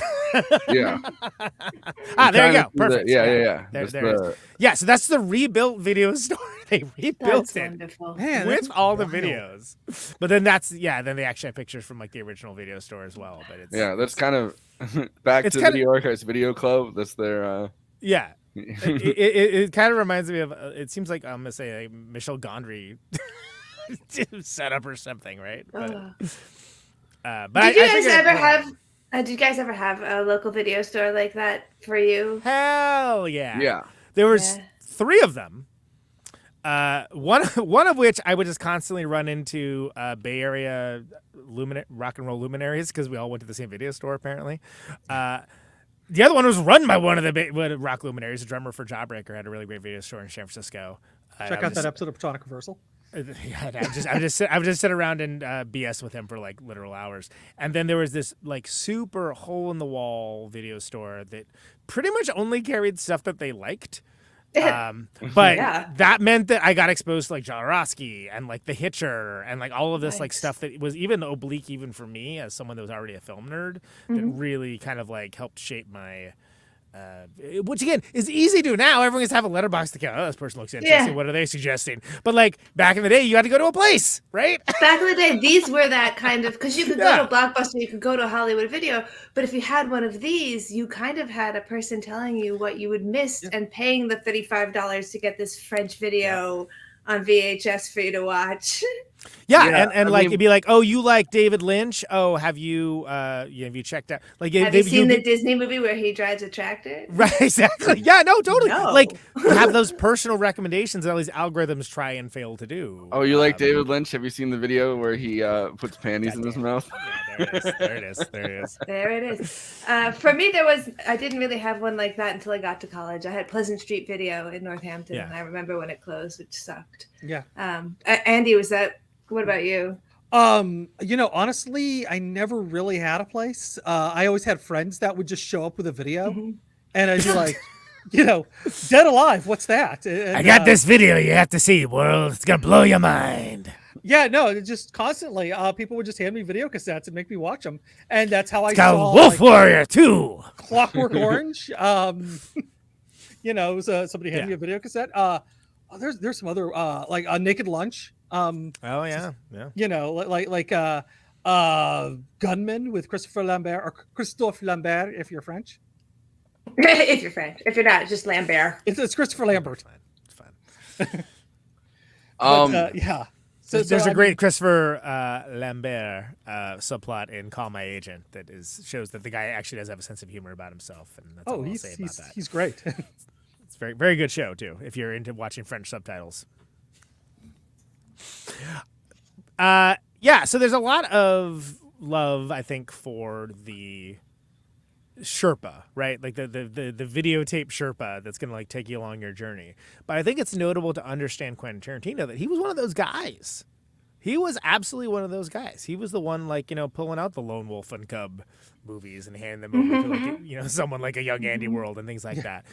And so that's where all that enthusiasm is coming from. That it's coming from, like, and his very referential style, right, where he's just kind of sitting around watching movies all day at work and, like, hanging out in the video store. So when he like grabs something from Hong Kong cinema that like maybe a lot of people haven't seen, or when he grabs something from the Big Combo as like that torture scene and like envisions it kind of taken to what it could have been if there wasn't like a Hays Code. If the code didn't stop, right? Literally stop them from doing it. Yeah, exactly. Yeah. And like, so grabbing all these. But then with that, if I may, but then also combine it with a Steelers Wheel song, which is like, what? That's crazy. But but that's why it's sort of like, the good artists borrow, great artists steal. That's like why like that. I think that absolutely holds true. And especially like, look, I saw Lady Snowblood. It's good. Kill Bill's a million times better. I'm sorry, I don't want to be a jerk, but it's a more nuanced movie. And it's like but there is like, clearly Quentin Tarantino likes this as well. And there's like certain shots. It's like, it's like an homage to that, or like it's like a love letter to it almost, right? Yeah. Well, that's why I kind of think about like decoupage art, or art that is made, like even found object art. Sure. Like it can be composed of something that once was something else and then become its own finished piece. Yeah. Or even like remixing, like with what the Beastie Boys did with what was that boutique? Something boutique. Paul's Boutique. Yeah. Like taking sampling to another whole other level. Sure, and that's fair. Whereas opposed to when someone like is just doing like a remake of something like flat out and not and like P. Diddy. Right. I'm just gonna take this Police song and rap over it. Okay. Yeah. Well, you're just rapping over a Police song though. You know that, right? But a bunch of people are not gonna care. So. But I think that it's worthwhile and it's notable because it's like, well, he's a magpie, right? He's a cultural magpie, like absolute like cinema obsessive. So by nature of, there's a certain question of by combinations of your influences, is something new created? Well, if you're a great artist, yes, absolutely. But if you're oh boy, I got to be careful what I say here. There's bands that I could call out that hypothetical artists that They may think that's what they're doing, but I beg to differ. That's all P. I'm going to Diddy. say. We're just gonna Next week, P. Diddy. He's like, when I decided to rap over that police song, I was trying to metaphorically hint that I was working with the police. But no, I'm the Mr. Orange of this rap song. I think that Tarantino, the thing that he's able to do is also he's able to create these like homage scenes where, as he's gotten to be a more mature director, I think he's kind of ditched doing that, right? Like, I don't think you can see like Inglourious Bastards, or like I don't think you could see Django and he would Chain have to has try his to own- do it at this point because he has developed his own very verbose style that has, as we've mentioned, been ripped off many times before. And those Django Unchained, I guess, is interesting because it's very much trying to be one of those spaghetti western style. It's trying to fit into that style. Exploitation. So like he does it now with, I guess, entire styles, but it's kind of fascinating that he's able to then say to people, "Oh, well, check out this movie." Like he's still able to do the video store employee thing and saying, "Well, I got the idea from this," and he's very open about that. Like he's not like he's not ripping something off and then denying that he ever did that, right? That's Like true. he's on camera and doing like DVD commentaries and telling people, "Oh, well, watch this. I got inspired by this, and watch that," and like so he's able to give people lists of movies that he was inspired by personally too. And a lot of the stuff that he's been doing has been almost like they're period pieces. So it's hard to have more of that referential cultural thing when it's like it's Nazi Germany, it's the American South. You kind of have that limit, but it still feels like his punchy dialogue. So it is an interesting way to grow. Absolutely. And he's got a knack for finding actors and actresses that are just fantastic at what they do, but aren't household names yet. Like look at Christoph Waltz, perfect example. Speaking of Inglourious Bastards, like oh God, what a freaking talent that guy is, right? It's amazing. It's also such a big swing and hit, I guess, but it could have been such a miss that he decided to kill off Hitler at the end of that movie, right? Like, oh sure, like, yeah. It's like I could just change time and I could just have these characters kill Hitler, and it's like. All right, like, but it's also I was just gonna say real quick, like, and also bringing back folks that you haven't seen for a while. Pam Grier, Jackie Brown, great. Yeah. Ooh, Pam Grier gets talked about in Reservoir Dogs. They're talking in the car about how they're mixing up Pam Grier and a different actress or whatever, and they're using her as like a comparison when they're talking about like what this one girl that they knew, kind of racy dialogue in that scene, but like it's kind of fascinating. Yeah. He invoked. Pam Grier is one of the cultural touchstones. And then when he got to the point later on, like he literally brought her in as a star of one of his films, which is great. I mean, that's awesome. And Robert Forrester, who's also kind of like David Carradine too in Kill Bill. I mean, anyway, I would say to be in a Tarantino film now, or even in the last 5 years, is kind of like to be asked to be in a Woody Allen film, say in the 70s, 80s, where people famously work for scale for Woody Allen because it's going to be a good film and you're going to get exposure. And I think that's how he makes these reaches, which is what's so impressive about Reservoir Dogs, is that it comes out of the gate. Although he did True Romance, that was just a written, not a directed. This is his first directed, and he gets an all-star cast. So it's impressive because now you know why, but then it's like, why?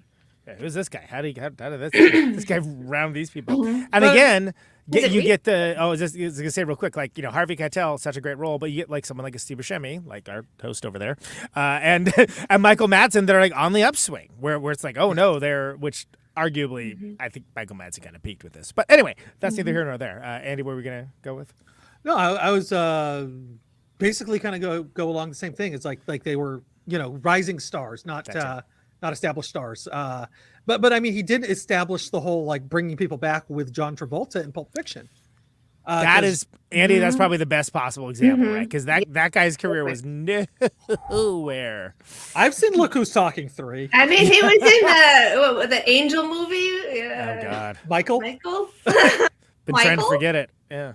That's an interesting fact about Wes Anderson, because again, I can't help but feel like Tarantino and Wes Anderson, I guess because they came into my mind at the same time, they do remind me of each other, even though they're vastly different. So I will say this: Wes Anderson also has a rich benefactor that basically allows him to just do whatever the hell he wants, and that might explain some of the absolute cultural myopia he has towards class issues. Well, you know what? I am Which also is almost as bad as Sofia Coppola. Peace and love. I'm also available to have a rich benefactor and be bad about social classes. Yeah. You want to get educated? KT is available once the strike's over. Yes, I can have a literal Patreon where you will be my Patreon. Yeah. It's only one member, but they give $1 million a month. So. Just you. Hey, it works for Jimmy Dore. Hey. No, that guy died. Yeah, I know. Now it doesn't work for him anymore. He died on the way back to his home planet. Can we talk about, by the way, Edward Bunker is his name, who is the, like, when you think of the cast, right? Like, it's always like, oh, yeah, that guy. I forgot that he was in this. And he only has, like, a couple lines. But Mr. Blue, that guy is so interesting. Like, he's not only like an author of crime fiction and a screenwriter, he's also a convicted felon. Like, so he wrote all these like he wrote if you ever saw Straight Time, he wrote the script and acted in Gay Time. Straight Time, Runaway Train, not the Soul Asylum song, but the 1985, like the one in the snow with John Voight and Eric Roberts and all that. Oh yeah. So it's a minor role for him, but this is just a guy that, like, before he started writing this crime fiction, he was literally a criminal. So you have this guy that's like, so first of all, you got him, right? And then you got We don't want to read crime fiction from a guy that's never committed a crime. Right, exactly. It's got to be. This is kind of like Danny Trejo. It's a similar situation. Yeah, absolutely. And then you have, of course, you have Lawrence Tierney, who's just like god tier level, like, 1950s, 1960s gangster dude. That's just like, still doing it, and kind of, it's pretty impressive, the casting, where it's like, well, he probably could have gotten a name, maybe he couldn't have at this point, but like the fact that that's who he chose to be in there, that just shows you like the care and attention towards like what he wanted to have on the screen. Yeah, how did you get that guy? Is another good question. Like, I don't know. How did you know that guy? Yeah, maybe. Did you know his acting teacher? Exactly. Who knows? I mean, it's a really good question, because he There's probably. also- Oh, go ahead. Oh, it's usually all who you know. I mean, like somebody who knows somebody, and it's just like that's how I got on this show. No, but like the other kind of character that's like that guy kind of thing is the Randy Brooks, the cop that's like Detective Holdaway, I guess is his name. And I kind of find it fascinating, the attention to detail, where he's literally dressed up in the beginning like a Maoist kind of, you know what I mean, like a. Oh yeah, you're like, what's this guy's deal? What's his yeah? And it's like, oh, it's this guy. This guy's a cop, but he's he's like a detective. He's like a detective / acting coach. Yeah, like, so it's sort of like you're left to wonder, like, well, is he is he like doing a COINTELPRO kind of situation? Yeah, but I feel like, especially like in LA, right? Like at that time, like any kind of radical action that was happening, by the point of the 90s especially, but like earlier than that too, like 90% of the people that are involved in any kind of radical group at that point are just like feds, right? Like, so just the attention to detail of like creating a guy to be in one of those Black Power movements, as right, exactly, who was like just like this incidental character that's basically there to like move Tim Roth along in the again harkening back to the soliloquy and like him like practicing this story, and then having the increased consequences and stakes building of seeing him actually telling the story but practicing at the same time, and then within the framework of the story have that be filmed as well, which is just like, again, a lot of filmmakers try to rip that off, but they never rip off like the cool stuff like that. It's just the gunplay. Usually it's like the gunplay and a couple quips, and then they call it a day. It's also kind of fascinating that there's so many like so few characters in this movie, that even like the small background characters or like characters that appear in like one scene, like the detective or something, like they stick out so much more, because this is not really a film with a big cast. Like it has the the 6 main guys, Nice Guy Eddie, and fucking Joe. Joe. Like she could have just called this movie Waiting for Joe. I feel like it would have been a funny Well, and even Quentin Tarantino himself, who will go ahead and say doesn't have, people are usually not excited to see him acting and stuff, like who's basically just there as a delivery system for that one take. Yeah, like he's basically cannon fodder in this movie too, right? But it's like that's where he was at, is he probably wanted to act in. I mean, it seems like he enjoys it, even if people don't like seeing him in it. But I think the he was fine character in is this. essential. You give him a small part where he can just shine, like for that one moment. Yeah, and because like 4 Rooms, he does almost the same thing in 4 Rooms where he just says this long cut of him staring into the camera describing an episode of the Twilight Zone. That's right. Yeah. Oh, that was his dick of the few years later. Yeah. I mean, the dick of that year. I really like. It felt organic. I really like From Dusk Till Dawn, but like I feel like you get too much of a dose of Tarantino as like an actor in that movie. Like Roger Ebert said of his review of Reservoir Dogs that Tarantino himself is also interesting as an actor. He could play great crazy villains, is what Roger Ebert said, and I think that's pretty astute because he's got that almost kind of like natural comic book energy. Even when in Pulp Fiction, they have to call the wolf, who basically just tells them clean everything up. which is amazing. But like his character of just being like the friend with the house and is like just annoyed. It's like he's almost a little too extra in that role. So it's almost like, having a more like almost like cartoonish villain. Well, he didn't get to say the N-word in this movie, so he was waiting until his second movie to drop that. Yeah, we all I mean. Well, I mean, so agreed, but also can you blame the guy? All right. Interesting question about that. Like, the only thing that doesn't totally hit well the older this movie gets is perhaps the use of the N-word. I think it's still... Somebody also said, like, what if Samuel L. Jackson had one of the roles in this film? Would that maybe have she did brief that, by the way. Yeah. And he is a Tarantino, choice. He works well. And he's the one that's had to come out every time people get mad at Tarantino for using the N-word too much. He's the guy that comes out that has to be like, motherfucker, he's not. Mm-hmm.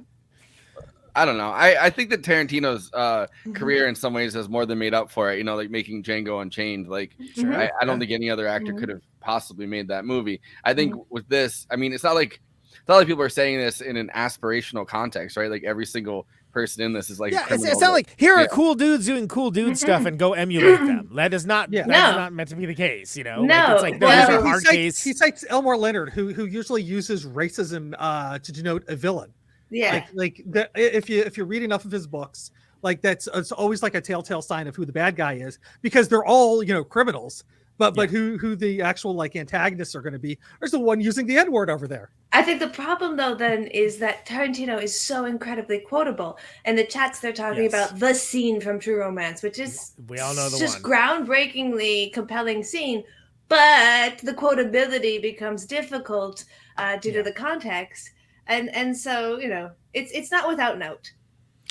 I just quote, "Oh, hey, oh," and then it's okay suddenly. Yeah, just fine. Just bounce right over it. It is a bummer, but if you think about like the realism of like how these guys would interact with each other, that of course they'd be flying around. You know, I mean, but it's also like, but I also get not wanting to see it. Like there's certain things I don't like seeing rape depicted at all ever. Like it bums me the fuck out, and it takes me out of the film immediately. Some people can't take it if a kid dies, especially if they're parents, right? Oh my god! If you kill a dog or a cat or a puppy, just don't. I can't. I gotta leave. Yeah. I watched Rear Window, the entirety of it for the first time since like I was a kid, and I watched it. Well, I watched it before our rope episode the night before. Oh sure, yeah. And the scene where they have like the dead dog or whatever. Like I was watching it with my mom and Audrey, but Audrey was sleeping, so she didn't get to see this. She didn't see it. Yeah. But my mom was like, my mom had like tears in her eyes. It's like it's hard. Yeah, and that's also, and film should challenge, right? Because there's a perspective that film should only entertain. There's the idea that art should challenge, and in some ways, Reservoir Dogs is deeply entertaining, but it is somewhat challenging as well because arguably there is no protagonist. I mean, I suppose Tim Roth is the protagonist in a lot of ways, but like no, it's more like the problem is that there's a study in contrast. And one thing I really like is the depiction of like adult male friendship that happens between Harvey Keitel and Tim Roth, which is so crazy. Where it's like this is the gangster that he's trying to like get implicated in this crime, and the titular Reservoir Dog, aka Rat, that's working with them, and they have an honest to goodness friendship that has stakes. Amazing. I like that. I like that it's pretty clear throughout this that Tarantino doesn't think any better of the cops that are like running in. Yeah. Oh like no. every cop in this is either cannon fodder or just a guy stuffing his face with a bear claw. Like and what's it like? Did you kill any real people? No, just cops. Yeah. like amazing. There's no love for cops. In this movie whatsoever. I feel like maybe the movie that has the most love for cops that he's made is like True Romance. Like the dad. Right, is like there's like security guard. Well, he's and again, he only wrote that, so and that's also early on. But like, I think I'm just saying, like, in general, but even in that, right? Like, there's the cops run in just at the same time as the mob. So it's I mean, you can make an argument for Jackie Brown. Yeah. Oh, but I think Conan, what you're saying about the relationship between the two men, that's often what's missing in like rip-off Reservoir Dogs things, is they didn't notice that this is actually at the core a compelling like male friendship film. It's something that I think I picked up more on now than I picked up at the time. It's a bit like Heat, some of the, Yeah, that's a good example. Yeah. And some of those people that like were the standouts from that genre, I would say like Guy Ritchie does do male friendship pretty well. But like that's but like I don't think he achieves the levels of Tarantino even in that. Guy Ritchie's one of the better Tarantino Juniors for sure, and he would despise being characterized as that. But I'm sorry if the cut scenes and the snappy dialogue fits, wear it. And I'm not saying that's a bad thing because he's one of the better ones of those. And there's definitely people whose names we shall not speak that I'm like. And he does have his own style too that he's developed into. So like that again, that's he got there. He got there. Yeah. By the way, another Madonna connection. Yes. There's a lot of times I feel like a lot of movies about male friendships like throw a woman into it as like either to make it tense or to hold the friendship together or to cause some kind of thing, and obviously that's a lot of times more of a one-dimensional character too, because it's kind of just moving the plot along to do that. But like I do appreciate that this isn't like Tarantino didn't force any female characters to be in this, right? Like 100%. Like, because it wouldn't have worked, and the guys are talking about plugging people and fucking. Well, I mean, what the waitress really wanted to get her tip. I mean, this is a quintessential dudes rock movie, to be explicitly clear. And it's still enjoyable, even as a woman. You can still totally sit in here and enjoy the bonding, enjoy like exactly like Heat. There's this conflict between caring for the individual and still being a cop. And understanding that this guy is doing his job, but also wanting to be his friend. Like, you don't want him to be discovered because it's going to ruin their friendship while they are literally, one of them the whole time is dying, and later on the other one's dying too. Well, spoiler alert, by the way. I think I appreciate, deciding not to have any female characters more than I would having like a one-dimensional female character. 100%. Kind of get thrown in. 100%. Yes. I absolutely prefer that. It makes the film more to the point, and it doesn't belittle anybody. I would much Did you see the cut scene with the actual woman with the speaking role had? No. She the one of the reasons why it got cut is because whoever was playing her, she like stumbled over the lines. She's like says the lines in the wrong parts and just like was struggling with the Tarantino dialogue. Women, am I right? Which is very sad that but also the whole scene was superfluous because either you're taping our feet or we can't be in your movie. Yeah, but all she was doing was just giving exposition, and that we don't really need because we kind of get that in other parts of the film. So I'm a woman perspective. So that makes sense to cut that scene out. You're right. Yeah, no, I mean it makes perfect sense if you actually watch it. And like I said, like the performance isn't good. It could just it's unnecessary though. Yeah, like it's and like this is like I think a 99-minute runtime. And people complain about Tarantino. We got this woman over here.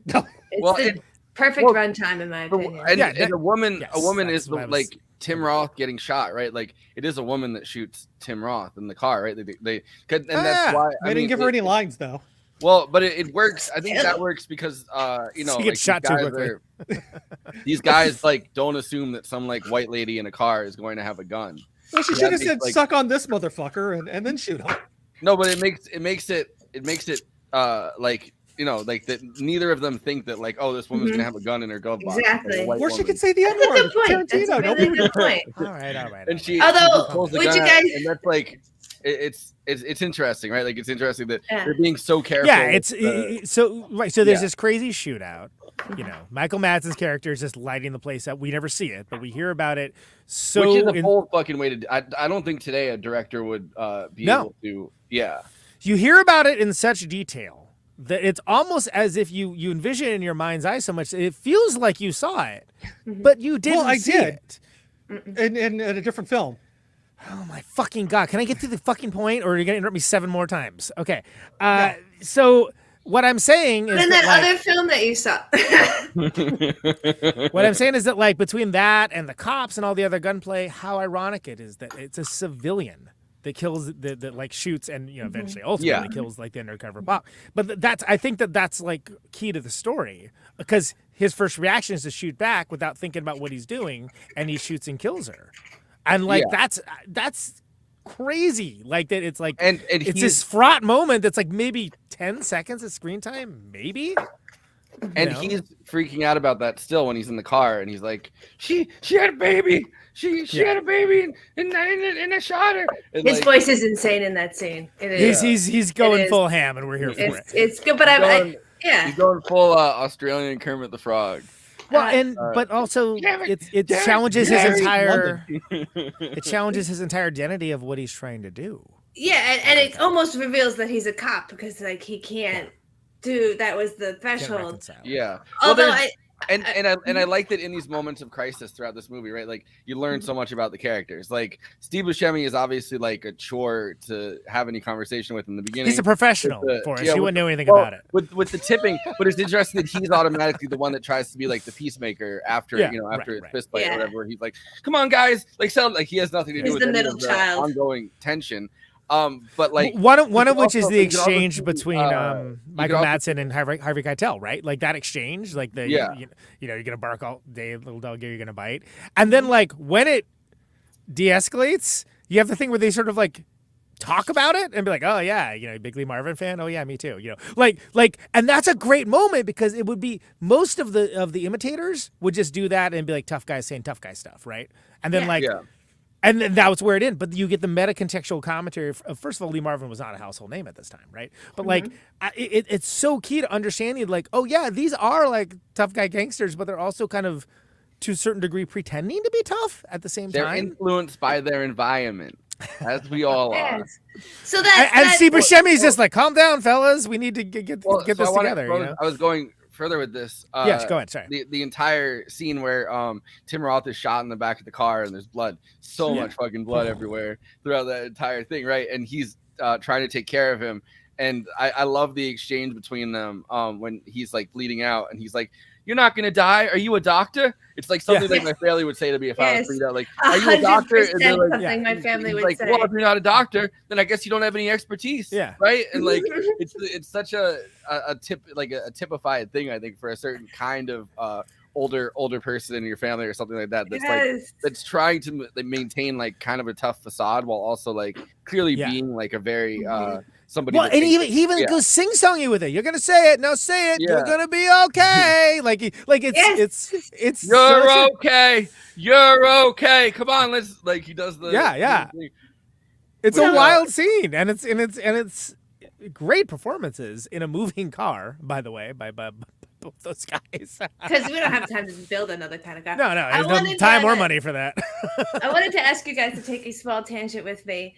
In that, so it seems like we keep talking about these like themes of masculinity, and it's an all-male cast, and there is often the desire to want to take an older movie with an all-male cast and do it again with a female cast. Do you think that this they made Reservoir Dogs woke? Sorry. Yeah, do you think it's called Reservoir Cats now. Could shift into a narrative that had the same sort of themes for women, and if so, maybe some casting choices.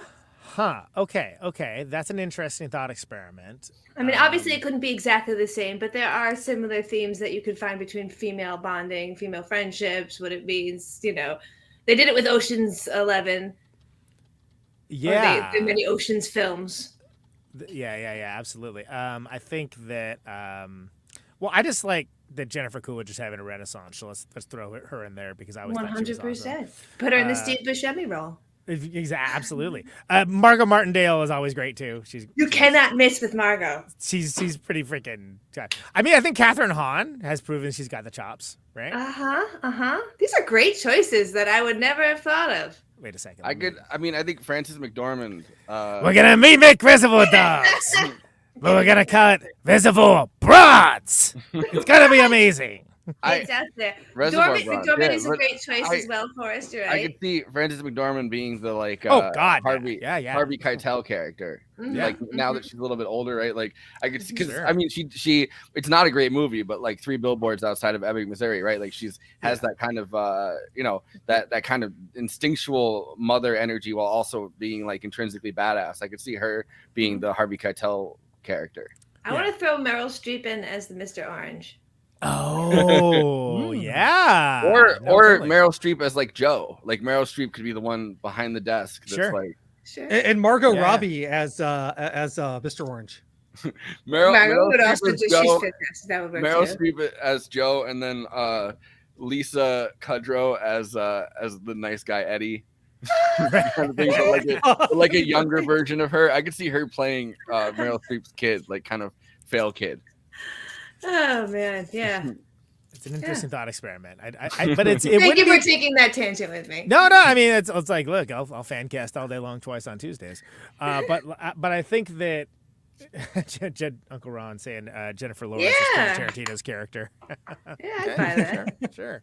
Why not? Dick. Yeah, leave the dialogue exactly the same, just like they did with Alien. Just change it, and Sigourney Weaver as well.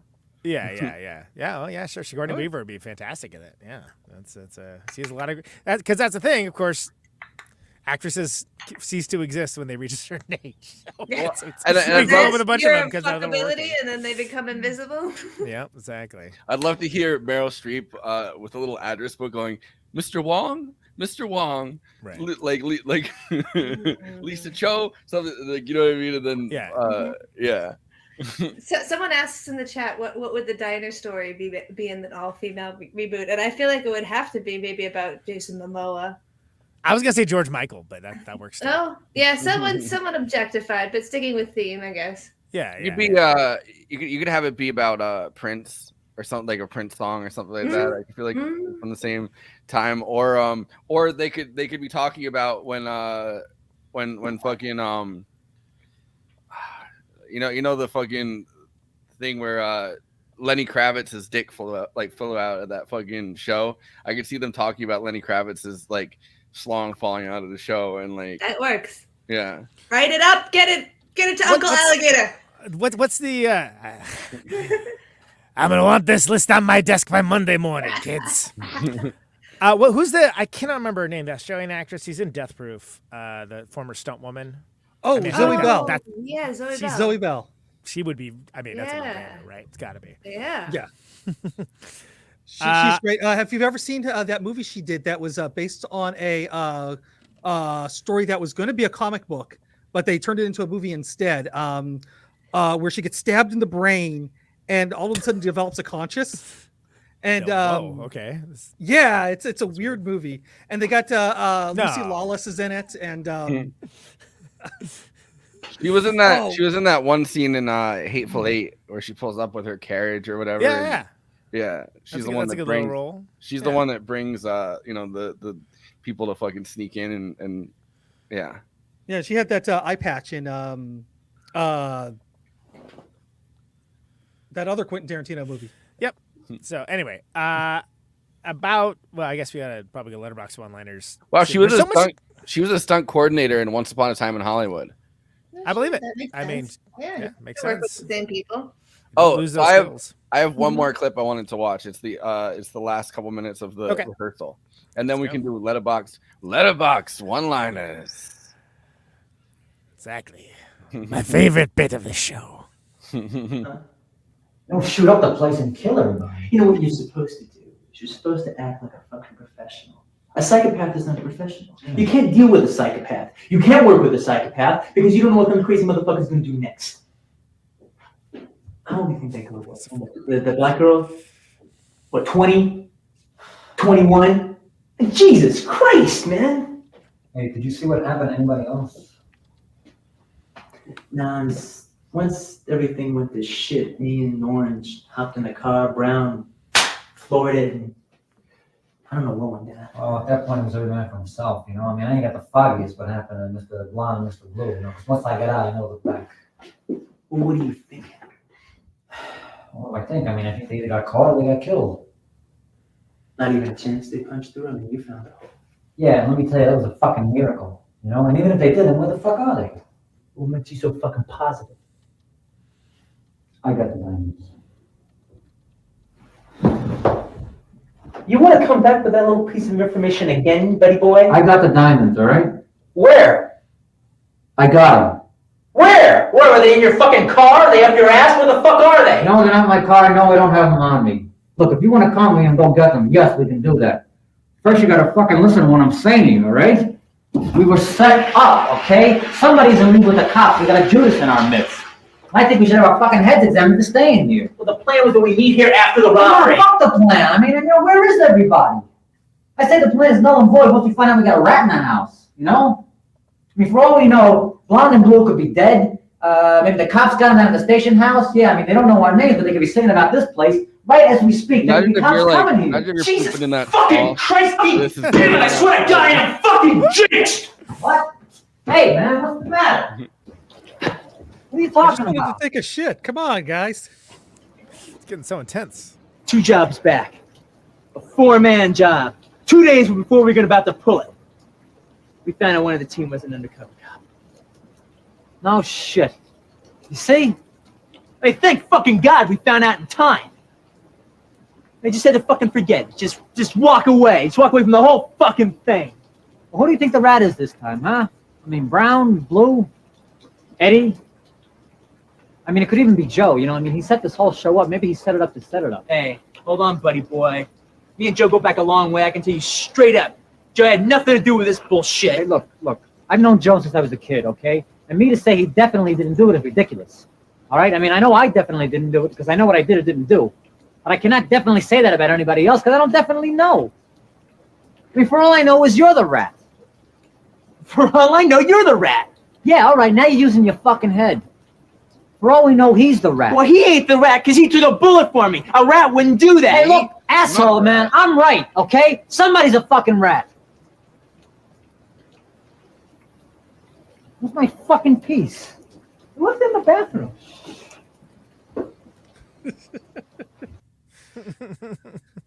That's awesome. I think they just called me a rat. Pointed right at me and said, "For all we know, he's the rat. I'm not the rat."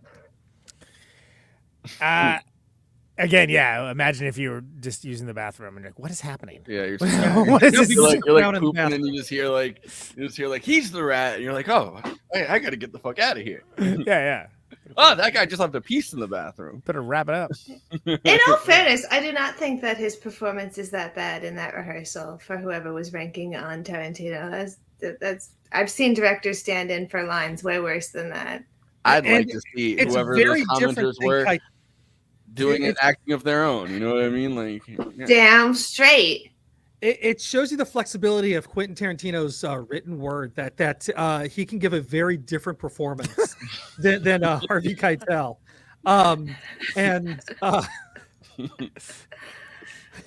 Sir, this is a Cracker Barrel restroom. I also I appreciate that, like, this is way before DVDs and stuff, but like they still had the forethought to like film their rehearsals, right? Like, yeah, I think they released it too. Like, you can actually see the full movie like this. The whole thing, really? I remember seeing some of it. But weird.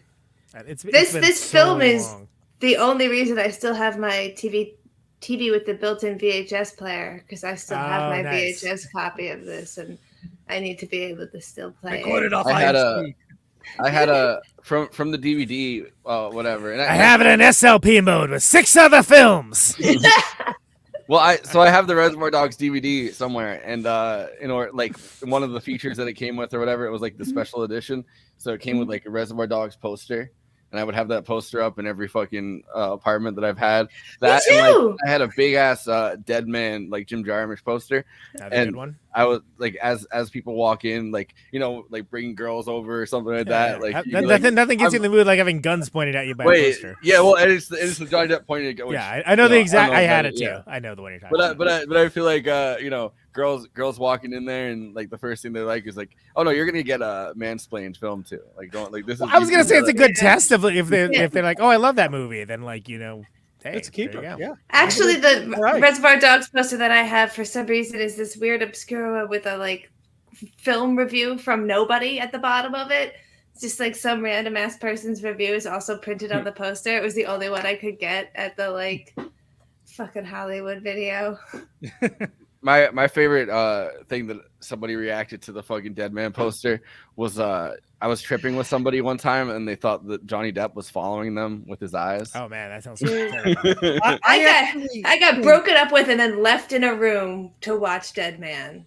That was like my second breakup in life. That movie is weird for me. I could have gotten in high school a 6 foot tall, 5 foot wide close up of Iggy Pop's face. And you didn't? I couldn't put it in the car to bring home.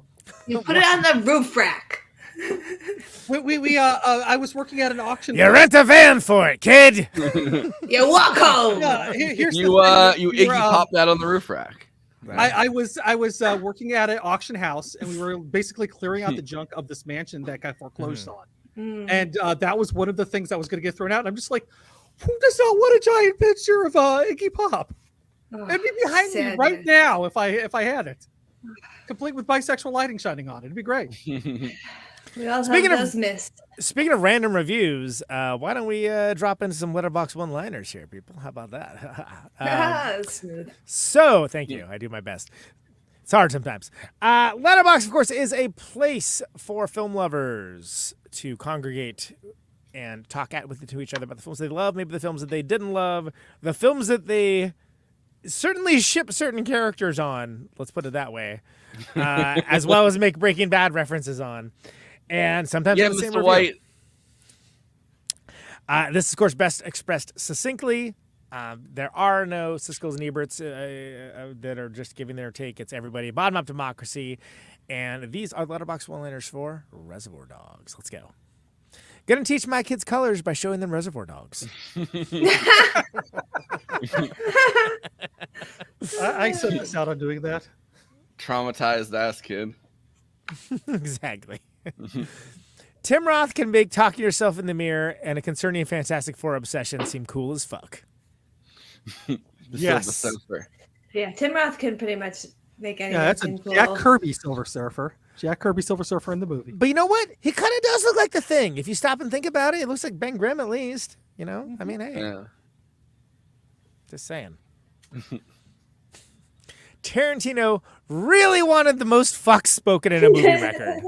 Well, I think he cleared it with Pulp Fiction. I'm pretty sure. Probably, but at the time, let the record show. ... I think this movie did too, if I'm not mistaken. But I think Pulp Fiction like blew the record out of the water. That was a thing for a while. There was like the fucks counter. There was like a website that counts how many fucks are in each movie. And then Deadwood changed the game. It looked like a GTA mission. Yo, there's someone made it as like a GTA thing where it's like they made really fucked up versions of the characters. Oh, really? They look nothing like them. Arguably, much like Scarface and like other traditional like New York gangster movies, it actually was like one of the inspirations for things like that. If you think about the type of interaction, like Steve Buscemi like dashing down the street and the cops like hauling ass after him, then he like throws the woman out of the car and jumps in. By the way, there's that.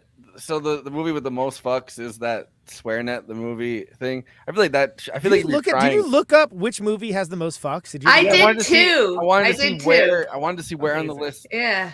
This movie comes in. He wanted to know which movie fucks. It's pretty, but it's not nearly as many. I only watch movies on the list of films that frequently use the most fucks. Wikipedia. I pulled up the Independent. Wikipedia? In all fairness, I pulled up the Independent article. So All right, let the record show. I believe 421 fucks are used in this movie. I have 418 according to the article. All right, so it uses it's 38th, and it uses hold on, it uses 38th. Fuck. Yeah, it's 38th, and so it uses fuck 269 times. Wow. And then right underneath it is Pulp Fiction. So Pulp Fiction actually says it less, I guess. Oh, okay. Well, 469. Well, 269 is nice. Accidentally learned something in this show. I'll never let that happen again. Let me tell you. I'm trying to cut down. Somehow the Big Lebowski is number 31. Really? Okay. Yeah. I have Wolf of Wall Street as having 715 as number 1. Wow. Uncut Gems is a close second. I believe it. See this one counts swearing at the movie and fuck documentary. I don't think those should count. But yeah. We'll write a strongly worded letter. I feel like it wasn't even in the script. It just Adam Sandler kept saying fuck, and they just kept it in there. Like... Probably. Anyway, fuck.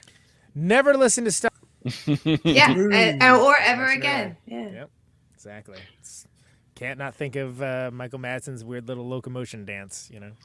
I mean, there really is like a problem with. I mean, and like even the U.S. government had to recognize this at one point. Like, torture doesn't work, right? Like, there's no the only reason to torture somebody is for the kind of fucked up kick you get for it, or to put words in their mouth and like you can frame somebody that way, I guess. But like for like a terrorist attack or something like that. But like torture doesn't. Yeah. So for that scene, right? Like the only kind of person that actually cares enough to do torture once you realize that, which Nice Guy Eddie says it, like they'll say anything once they get tortured.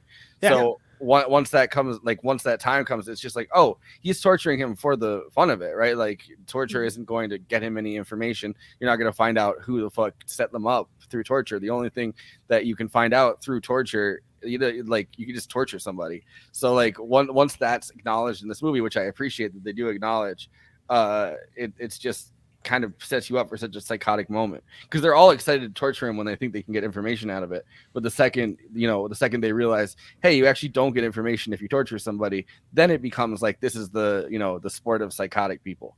When did that Star Trek episode come out with there are 4 lights? Oh God, yeah. Jesus, I mean, that's how you get information out of somebody. Yeah. Although that was a crazy sentence for us, because at the beginning of that, you said that the U.S. government had to recognize, and I thought it was going to be that they had to recognize something about this film. Same. Like they had to believe that this was a good representation of a heist film and train the CIA. Donald Trump, Mr. White. It's It would be remiss of me as the host of Proton Controversial to not mention that the Beverly Crushers album Sick Bay, the last song on it's called 4 Lights. Thank you. Of course it is. Man, they've got it covered. They really do. It's quite good. A movie about the power and consequences of bromance. Yes. Yeah, funny but accurate. Yeah. You shouldn't go into a bromance lightly, and I think Mr. White's problem is that he went into a bromance a little too lightly. He gave up his fucking name. He what I mean? Like in a context where there was no pushback to it. It's not like, oh man, I just gave up my name. He gave way too much information about himself. And fucking Tim Roth's character already is kind of in a bromance with him because he's talking to the other cop, Holdaway or whatever, and he's like, oh, this guy's pretty nice. I don't think we should go after him, but everybody else. There's that exchange, and he's like, he's a fucking scumbag, dude. Well, also as firmly established canonically, he's a nice Midwest gentleman. So there you go. He's from Milwaukee, too accommodating from Milwaukee, exactly. Imagine having the audacity to try talking your way out of tipping a single dollar when you're literally about to leave to steal some diamonds. Well, they haven't stolen the diamonds yet. Exactly. That's in the future. And it's a moral code. It's not about the money. Yo, the Mr. Pig character is every fucking annoying libertarian guy on a Reddit forum. Oh my God, well, they all watch this movie and goes, "That's who I am." Yeah, talk about learning all the wrong lessons. Am I right? Yeah. Finally, I am seen. No, because it's just well, it's not my fault that the government doesn't pay them, enough money. What you want? This is the world's smallest violin playing for them, and it's just this guy would not be on this fucking mission today. He would be in a Reddit forum just arguing with people. Yeah, he would never actually get out of the house. That waitress's pay has not been raised since 1991. So the federal minimum wage for tipped person is still like $2.15, which is ridiculous. Well, the whole reason that tipping even exists has to do with, black people would get those jobs, and in the South they didn't want to have the minimum wage count for black employees, really, like, you know what I mean, and like lower class black employees. So like they made all on the train cars. Yeah, so you got the tips are literally like a form of Jim Crow. Listen, kid, I got a tip. Make a good picture. You never have to worry about tips again in a day in your life. What if we kissed in an abandoned warehouse after our jewelry heist went bust, and I tenderly held you in my arms and combed your hair as you slowly bled to death from an agonizing gut shot that was kind of my fault, and we were both boys. It is a Brokeback Mountain of its time. I gotta say, though, they're both gonna die. He could have gone without telling Mr. White that he was the cop. No, like he you gotta speak your truth. You could have just let him have this one and been like, yeah, you could have just said, "I love you too, man." I love the he's just amping up, and you're like, does he have the strength left in him to strangle the fucking rat before he goes? It's like, by the way, that's Mia Vecino from Letterboxd. I rarely post Letterboxd crew on there, but I thought that one was especially good. So. Yeah, that was very lovely. What if we kissed in the Exactly. Mr. Orange's terrible, horrible, no good, very bad day. I could see a children's book of this. That's what he gets for being a fucking cop, dude. There you go. One thing about me, Conan, I don't like fucking cops. Tag yourself. I'm Steve Buscemi calling himself a professional every 5 minutes. Come on, guys. We're supposed to be a bunch of professionals. He really does. Makes it even funnier though when you look back to like the scene earlier where he's like, "Oh, this is like the Z tier," because they have a bunch of people out doing different jobs at once, and like this is like some like fucking resin style bottom job that they've kind of carved out of stuff that brings them down in the end, right? Like, so it's kind of funny to think like you guys are not really the like. If you were a professional, you'd be up on like a... Yeah, if you're really professional, you're probably not announcing every 5 minutes, too. You'd be Mr. Black if you were a professional. Wouldn't grandstand by not tipping. Or you're basically like the team to see if maybe you got what it takes. Uncle Alligator's got to see if you got the chops to make it to the beats here. Listen, kid, if you're going to make it in this business, sometimes you got to ride with some turkeys. That's all I got to say about it. Well, they're kind of almost like not hazing, but like putting the Vic Vega character through the fucking ringer too, because he just got out of jail, and they're like, well, you got to kind of work your way back into like doing the high level job, so we'll make you do this job. You know what I mean? Like, he's got to have a little heat on him, so you kind of don't want to put somebody like that in charge of something big because the cops will be watching him. He's just watching. Yeah, well, the cops are watching this one too. Yeah. All right. Those are the Letterboxd one-liners for Reservoir Dogs. Please follow the show. That's Mr. Pink over there at Movie Night Extra. Log in all the stuff that we show on this show. I am Mr. White at Conan Neutron. Watch all the highbrow. Mr. White. Conan Neutron, bitch. I am watching all the highbrow stuff, the midbrow Populous Fair. Follow me along for the Criterion Challenge. I'm down to the last 3 of it. Man. Not only am I going to complete it this year, I'm going to be done early. Wow, congrats. So, but I'm all over that biz, so hit me up on there. Feel so inclined. Yeah, Mr. White, Conan Neutron, music. Yeah, bitch. J. Andrew, Mr. Brown World is your intrepid graphic designer. He's intrepid in his watching of all the weirdest stuff, so you don't have to. Maybe so you can. Not for me to judge. I tell you, folks. I'm gonna tell you, people. And of course, KT down there has a low key Letterboxd account. Mr. Orange, you got to keep it low key when you're a fed. When you're a fed, exactly. You want to put it on main, right? And you can follow her along as well. And they send KT in there to fucking infiltrate movie podcasts. Right. They're like, make sure these guys, like that you wouldn't steal a car thing. They're like, make sure that they're not they're not pirating movies. You know what I mean? So how much cocaine do we break out in the after party? Right, exactly. Can you get it on record and on stream? Thank you. Yeah, could you just tilt the camera to the scale so I can see it? Yeah. Yeah, absolutely. J. Andrew World, Mr. Brown, please take it away with the plugs, why don't you? All right, you're watching us on YouTube, so please do those YouTube things. Like, comment, subscribe, hit the bell, and of course the big ask to help us in the algorithm. Watch this video to the end. You help us out. We get to play a great song for you. I think I messed that up somehow, but I saved it, and I'm proud of that. Billy's super sounds of the 70s. I was gonna say, is this what you're trying to say? K Billy, super sound of the 70s weekend just keeps on coming with this little ditty that reached up to 21 in May of 2022. This is Conan Neutron with the Movie Night Extravaganza theme song. Something like that. Yeah, he had a bit. That's good. Yeah. But also, if you're over on the Twitch, do the Twitch things. Throw us a sub. If you happen to have an Amazon Prime account, you can subscribe. That was as good as the pronunciation of the behemoth that Stephen Wright does for the K Billy King. The Amazon Prime. What is it? Monster Truck Extravaganza. Yeah. Exactly. Go get it. Whatever it is. Go go find it if you can. We dare you. Out.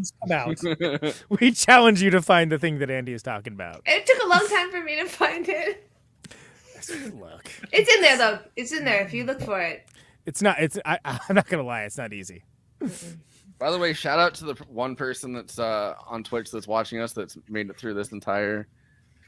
Thing. We thank you, but if you do happen to have an Amazon Prime account, you can actually help us out by subscribing. Doesn't cost you a penny. Helps us out greatly. But we're very thankful. There is gratefulness to it. You're not wrong about that. Yeah.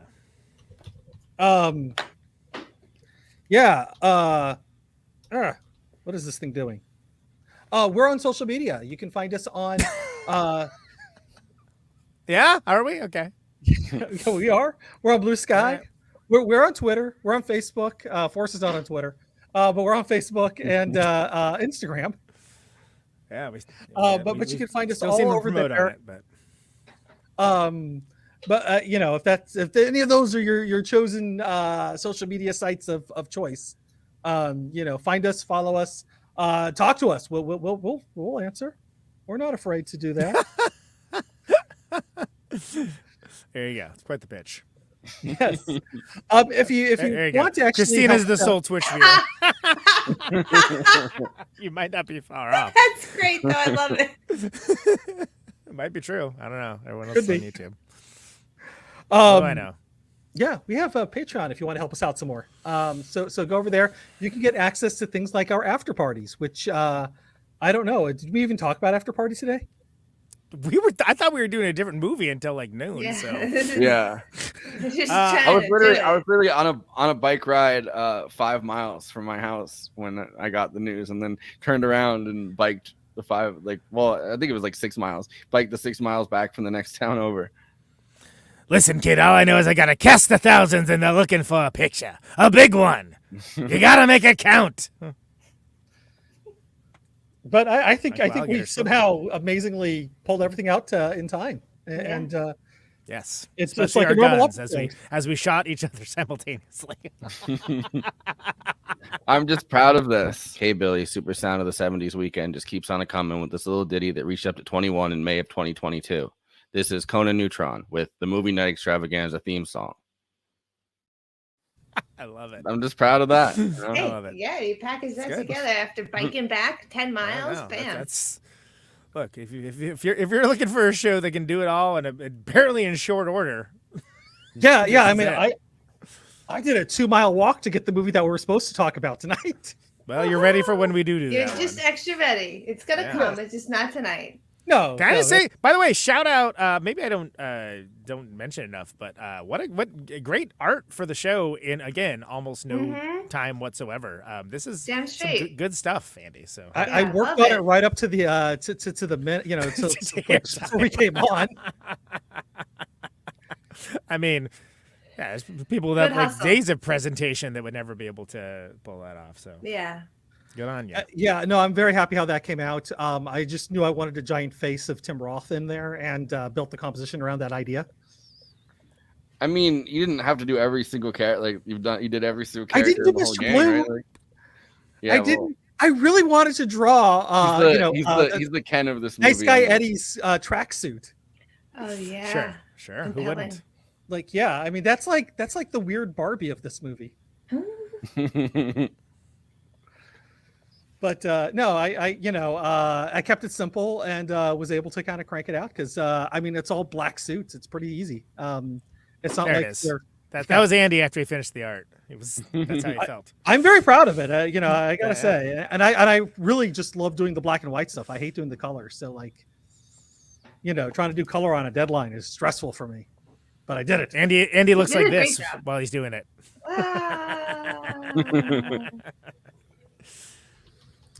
But yeah, no, thank you, and I greatly appreciate that, and I am super happy how it came out because I was worried it was going to be like one of my worst ones.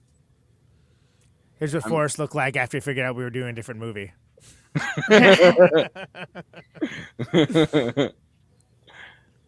Yep. True. All right. But Conan, you have you have a show called Protonic Reversal. Sure do. Correct. Ding ding ding ding. And I think you already said who was on this past week. I said it was on last week, which is Robert Cassis from 1001 Album Complaints and the Beverly Crushers, who we strangely have had 2 Star Trek references this episode, so I was able to throw out the fact that that's a Star Trek themed band. I had John Baisley from Baroness on. That's going into the general feed tomorrow from last week. It's been patron only. Really good conversation. If you're remotely interested in that band, you should absolutely check that out. Interesting cat. Very, very, very cool. I have Mike from Rid of Me and Fight Amp coming up, which are the great band. They have a new record out. It's awesome. And then I got another thing. I think it's gonna be one more before tour, but I can't say what it is yet. So, well, keep your eyes peeled for that announcement. So yeah, you can if you follow the show on any social media or subscribe to it on your platform of choice, then you'll have a better time finding it than trying to rely on my memory right now. Yeah, and if you want to get some tunes to be just like also there's a Patreon. I have a Patreon as well, yes. and we've hemorrhaged a few subscribers the past couple months. So $1 a month. Bernie Sandals. Are they selling those? Are those available?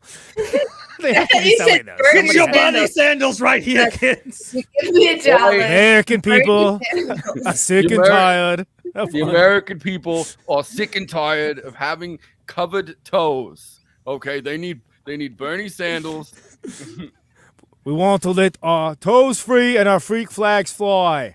$1 a month. I am no longer asking for you to keep your toes uncovered. Patreon.com/Protonic Reversal gives you early access. You'd already have that Baroness episode if you subscribe to that. But yeah. And then of course the band Conan, Neutron, Secret Friends on tour in like 2 weeks, and we have this one, which is Adult Prom, which is the new record. I'm just taking it over, Andy. Sorry, we're like it's yeah. Go for it. That's fine. And then there's the back cover. Vans. This is the tour dates. We're doing Arizona, Los Angeles, San Francisco, Sacramento, Reno, Eugene, Portland, Seattle, and Bellingham. And the last 2 are Bellingham Eggs and Rat City Recon. Us and Lung, who are fantastic.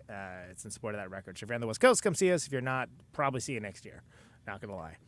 But yeah, neutronfriends.bandcamp.com. Pick that up. Everything's shipping immediately now. So, in fact, anyone that came to our Louisville show on Saturday was pleasantly surprised by the fact that we had vinyl and CDs there. So nice. And of course, Christina's not here, but if you can, she's watching us on Twitch, though. Apparently, yeah. Stop by her Patreon, support her while you can. If you can, that'd be great. And oh, thanks, Ron. It is a fantastic record. I agree. I'm a little biased. Of course, I think it's great. I made it. Yeah, and that Lung stuff's pretty good too. Lung is one of my favorite bands going, so it's deeply thrilling to have them on. Oh, video premiere for a couple videos coming up, probably by next time. We'll see. Next show for this show. All right. So stay tuned for that. And of Next course, show is Mulholland Drive too. It's gonna be. I'm very excited. It's gonna be my last one on the show for a few weeks while I'm out touring the country. But obviously the show will continue without me. But yeah, I wanted to pick one that I wanted to do for a long time. I'm shocked how little David Lynch we've done. So that was an easy pick. Nice. Shocked, I tell you. Yeah, I think we probably should redo our Blue Velvet one at some point. I just feel like that was such a chaotic. chaotic It episode. was interesting. It was interesting. I wouldn't with Anna Kasparian. Yeah, I think the Dune one we definitely need to redo, but the Right, I'm about to redo the plugs. Can we move this along? Yeah. KT, you want to tell us about your how people can watch Girl in the Basement? Anybody who wants to, with a computer and an internet connection and the ability to get to YouTube, they can do that. Girl in the Basement, fully out on YouTube. It's about a 32-minute long horror film. It is a little bit body horror, so if you're squeamish on that, don't watch it. But if you love it, do tune in. You can also catch me in, and this was mentioned at the beginning, the Starwell Foundation, which is available anywhere where podcasts are available. You can look up Opinions May Vary, Starwell Foundation. Last week's episode came out, and I am in it. You can finally hear me as Gansfield, the telekinetic Russian, and then also the head of the podcast inside the show. So, look that up. It's a real fun show. I'm surprised you get to hear me do voices. More SAG actors and people that are out of work right now because of the strike. Like, I'm surprised more people haven't started doing kind of podcasts, like scripted podcast stuff. Mm-hmm. I got it downloaded because I got a lot of driving coming up. Yeah, I'm gonna listen to it when we're and out there's also a pilot season before this season if you want to listen to it. They're all short episodes, they're like 20 minutes long, so it's nice and juicy. Listen, kid, I got 2 words for you. Body horror. It is interesting that more actors aren't doing scripted podcasts. I mean, you've still got people doing the How Did It Get Made, which is they were the ones that started that fantastic eBay run of things that you can bid on. They're doing auctions of stuff that are going to go help people who are still striking. Just all of the late night, minus the ones that tried to come back and got shut down hard by social media, but those who shall not be named.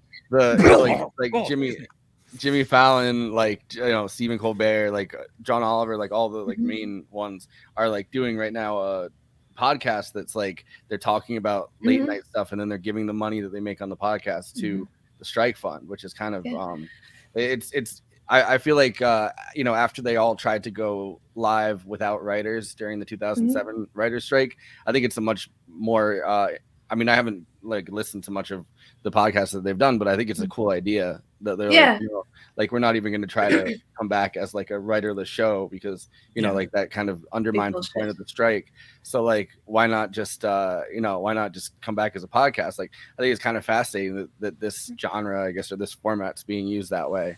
It's like an old school radio drama, but it's with just like a podcast or like a radio broadcast without the radio. It's an old school radio drama without the radio. Yeah. Why not? And that's exactly what Starwell is. Starwell is like an old school radio drama. John Oliver is also doing stand up and donating the proceeds to his staff. I saw him and Seth Meyers on that stand up tour in New York last month, and it was superb. That's awesome. Love that. Way to be. You went and saw them, actually. Yeah, I did. I went to the Beacon Theater, and I got the second to last row tickets. But I still, it's stand up. You can hear it from anywhere. And I saw John Oliver and Seth Meyers did a combination stand up just in New York for 4 days because they're doing separate tours, and they kind of just be thankful it wasn't Hassan Minaj, right? All of those. He's like, I am the Hollywood strike. Yeah, I was. I actually started it. Yeah. I got waterboarded by my writers one time. But no, I kind of all those guys are so fucking rich, right? You'd hope that they give back to the people that are working right underneath them. Yeah. But looking at Bill Maher and fucking Drew Barrymore and their rush to come back and just be strike breakers pretty much. You realize it does mean a lot for people in those positions of power to be we're gonna do something different and not kind of cross the line. Absolutely. Yeah, Bill Maher has Club Random. Who cares? Yeah. It's a stupid show, and fuck that show because the stupid camera angles. What even is this show that Drew Barrymore has? It's like the Drew Barrymore. It's a daytime talk show she's had for a while, basically like the Ellen Show or anything else. Just her on a show. Right. At one point, she went viral because she had like Stanley Tucci teaching her how to make pasta on a giant screen behind her, and like people were like, "Oh, this is like a delightful version of a daytime show." And then she kind of just destroyed all that goodwill by. Bill Maher would totally be a Mr. Pink. I don't want to Mr. Pink. Okay, that sounds like Mr. Pussy. And what are you saying about me? New rule, I'm now Mr. Purple. New rule, no tipping. And finally, new rule. If you want me to tip, and you're not providing, top tier service, you can just not, okay? All right. Can there possibly be any more plugs? Is that it? I think so. And finally, new rule. If there are more plugs. He did an after party at this point. KT, final thoughts. I guess my final thought would just be to ask you guys your thought on the ending of the film. Do you believe that Mr. Pink dies at the end, or do you believe that he lives at the end? I mean, I hope for. Oh, Mr. Pink. I think Mr. Pink probably is the only one that hightails it out of there, because I'd like that to be the ending. You'd like that to be the ending. Listen to the audio though. If you hit the subtitles on while you're watching the end of the film, as credit rolls, you can hear the cops and Mr. Pink talking. Yeah. And I'm not sure everyone does that. I'm not sure everyone stays for the credits. Yeah, because you can hear the car doesn't start, and I can't believe it either, Stevie. We'll edit it out. We'll just bleep it out and go boop. That's the only plug that anyone pays attention to. It'd be amazing. I mean, I have watched it with subtitles on. I did notice. I forget what it says. He gets got. I believe it's like a Hamlet situation where he gets shot as well. Yeah. I mean, I think it makes sense that he would get killed. Like, I don't see a situation where that really wouldn't happen necessarily. But I don't know. It's kind of nice to think that maybe he wouldn't. But of like all the dudes, it's like the most annoying one survived, huh? Yeah, it's interesting that you can, if you don't sit and stay for it, you can kind of get a different ending for this film. Yeah. I pretty much believe that everyone dies, but like, I don't know. It's not. I like the fact that it's not definitive though. Mm-hmm. They're arresting. But can I just say, Coconut? To arrest Mr. Pink, and then he's like, "I'm a professional," and they're like, "A professional, you say?" And they like take the hand. Yeah. Oh well, say no more. I have to let you go. The usage of the Harry Nilsson version of Coconut at the end of that though is another just marvelous example of like a hilarious like, upbeat song over like something that is not what you would expect it to be. Yeah, wonderful juxtaposition. Yeah. If it wasn't Mr. Pink though and someone else had survived, they would have just tried to flip them, I feel like. Yeah. He doesn't know shit about shit though, so it's like right, you're out of luck. Like yeah, he's pretty annoying. Let's because I know Tarantino wanted to play Mr. Pink, and but Buscemi wanted that role, and he's just like, well, you got to nail the audition, and Buscemi nailed the audition, so he's like, all right, you got the part. Yeah. Well, so I guess Steve Buscemi. I'm sorry. So what is it actually? Buscemi. Buscemi. Okay. He has his own theory, and apparently, I don't believe that. I'm sorry, I don't believe. I don't believe that it's Buscemi. I feel like you're talking about his theory. No, yeah. Well, I was gonna say I didn't even get it out yet, but Pulp Fiction, he's a waiter in it's Pulp Fiction, right? Where's the waiter? Yes. That like he says that his personal theory is that like Mr. Pink got away and is hiding now as a Buddy Holly waiter, and then it's like basically karmic justice that he probably gets tipped terribly, which I think is pretty clever. Yeah, that would be. I mean, knowing Tarantino, I feel like Tarantino could have even dreamed that up. You know what I mean? And that's inside the case. Those are the diamonds that they stole from the film. Exactly. So it's all tied together. It's all connected, people. But yeah, Conan. Final thoughts. Yeah. Sorry, I was just busy looking up the Steve Buscemi's fan fiction. Look, this is a shockingly vibrant and nervy film that inspired an entire generation of hacky copycat nonsense. There's the guy with the YouTube thing that said it's a ripoff of City on Fire. I think it's missing the point. It's an homage. If anything, it's a steal, not a borrow. And which he's acknowledged too. It's like you wouldn't acknowledge, like if you were stealing it, like you wouldn't, you know what I mean? Right. You'd be like, oh, I've never seen that movie before. Yeah. And I think it's within the context and the characters and the genre-defining dialogue that you get, like I mentioned, that sort of playful and deeply informed love of cinema that a lot of time is for movies that people haven't heard of, but as soon as filtering the lens, so the source material has changed, therefore being, in my perspective, fair use. So I love those like super quiet, as much as we've talked about the music and stuff, the really quiet wide angle takes. Mm-hmm. But I do love that great needle drop of the torture scene.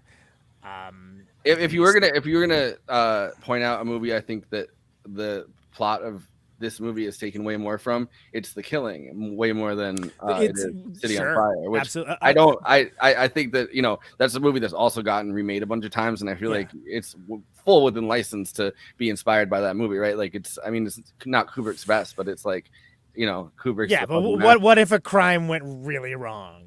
But it's the only thing that they take from City on Fire is the Mexican standoff, which honestly Tarantino does way better because and maybe this is like a Hong Kong cinema to American cinema kind of thing.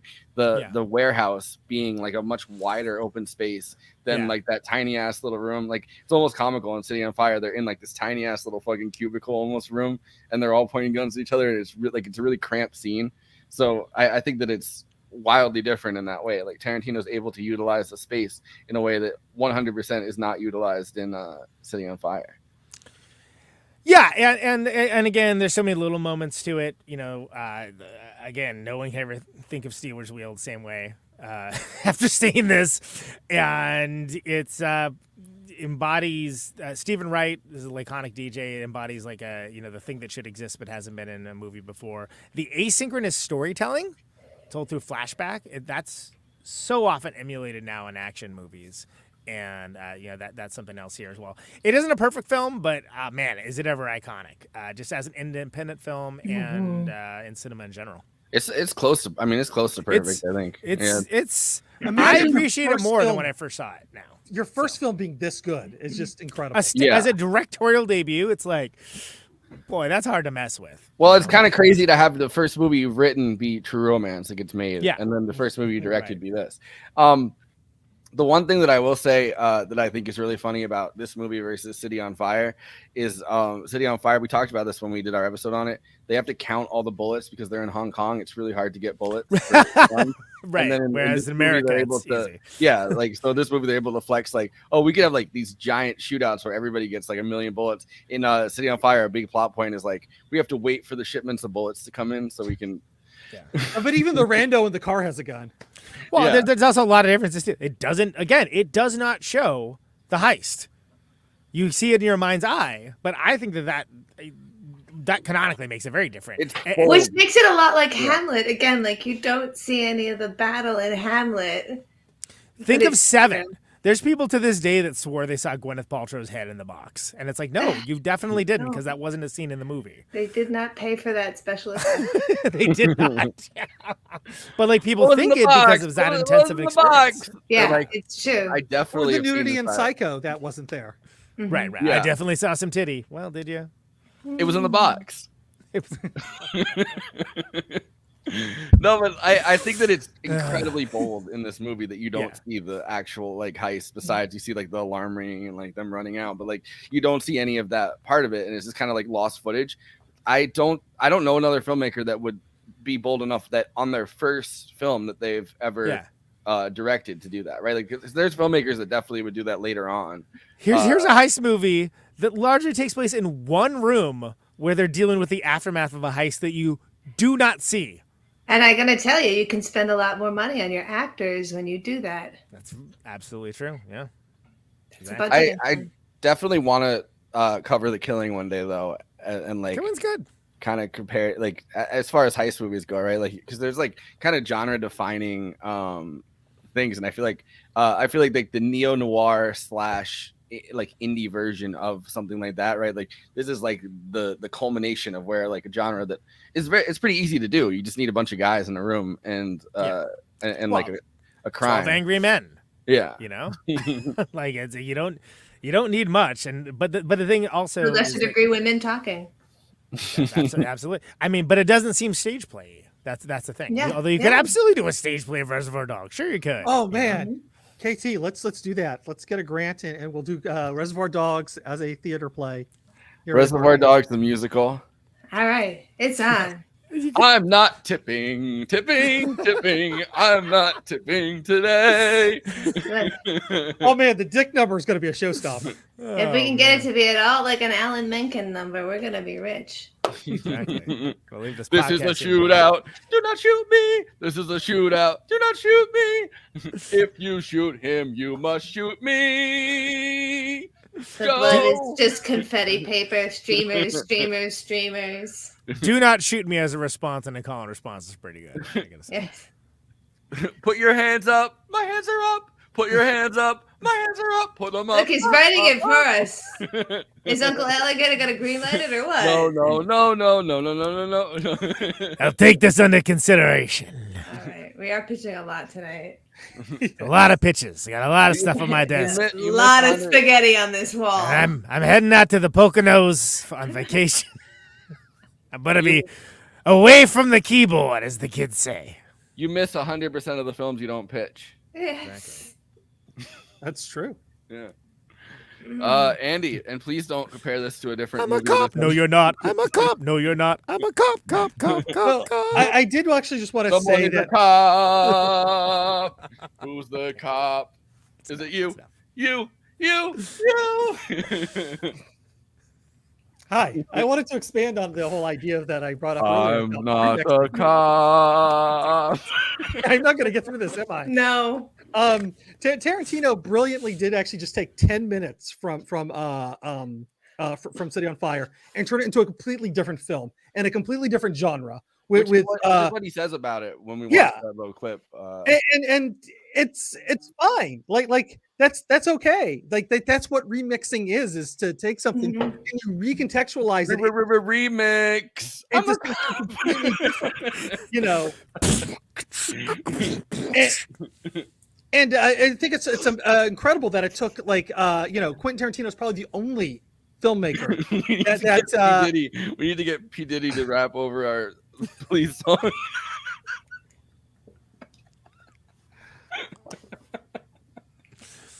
I'm gonna give you an award if you finish your thought, Andy. I'm gonna give you an award if you can get to the end of the sentence. But yeah, no, the fact that Quentin Tarantino is probably the only director that actually participates in this kind of remix culture, and I can't think of anybody else. To even the same degree of as we mentioned before, Paul's Boutique, which I think is a watermark, like a watershed album of sampling. Like it that is canonically is. Yeah, you're right. Yeah. I mean, like I could, Funky Cold Redeemer by Tone Loc, I think also does a great job of like distracting you from what song it is, even though it's Janie's crying. But like you hear it and like, oh yeah, okay. For a second, I thought you said Funky Cold Redeemer, by the way, which is definitely sounds like it would be something that's on like one of these faith networks. Yes. Well, where do you see the Funky Cold Redeemer? By DC Talk. There's a little guy known as JC. You kids like Funko Pops? Well, someone else was funky and my main man. Yeah. The Christ. He is risen.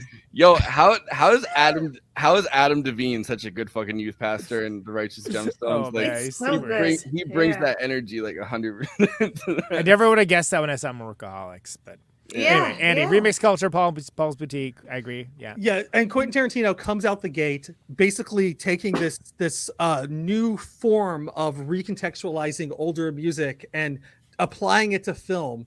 And then being able to grow as an artist out of that, much and like the Beastie Boys through the 90s, grew out of what Paul's Boutique was and into a very interesting band, which keeps getting reused in Star Trek movies. I don't know, that's weird, but Which Quentin Tarantino almost made a Star Trek movie. So there you go. There's the connection. All right. Well, we've figured it out. Catch us next week for Mulholland Drive. Also, K-Billy, Super Sound of the 70s Weekend, just keeps on coming with this little ditty that reached up to 21 in May of 2022. This is Conan Neutron with the Movie Night Extravaganza theme song.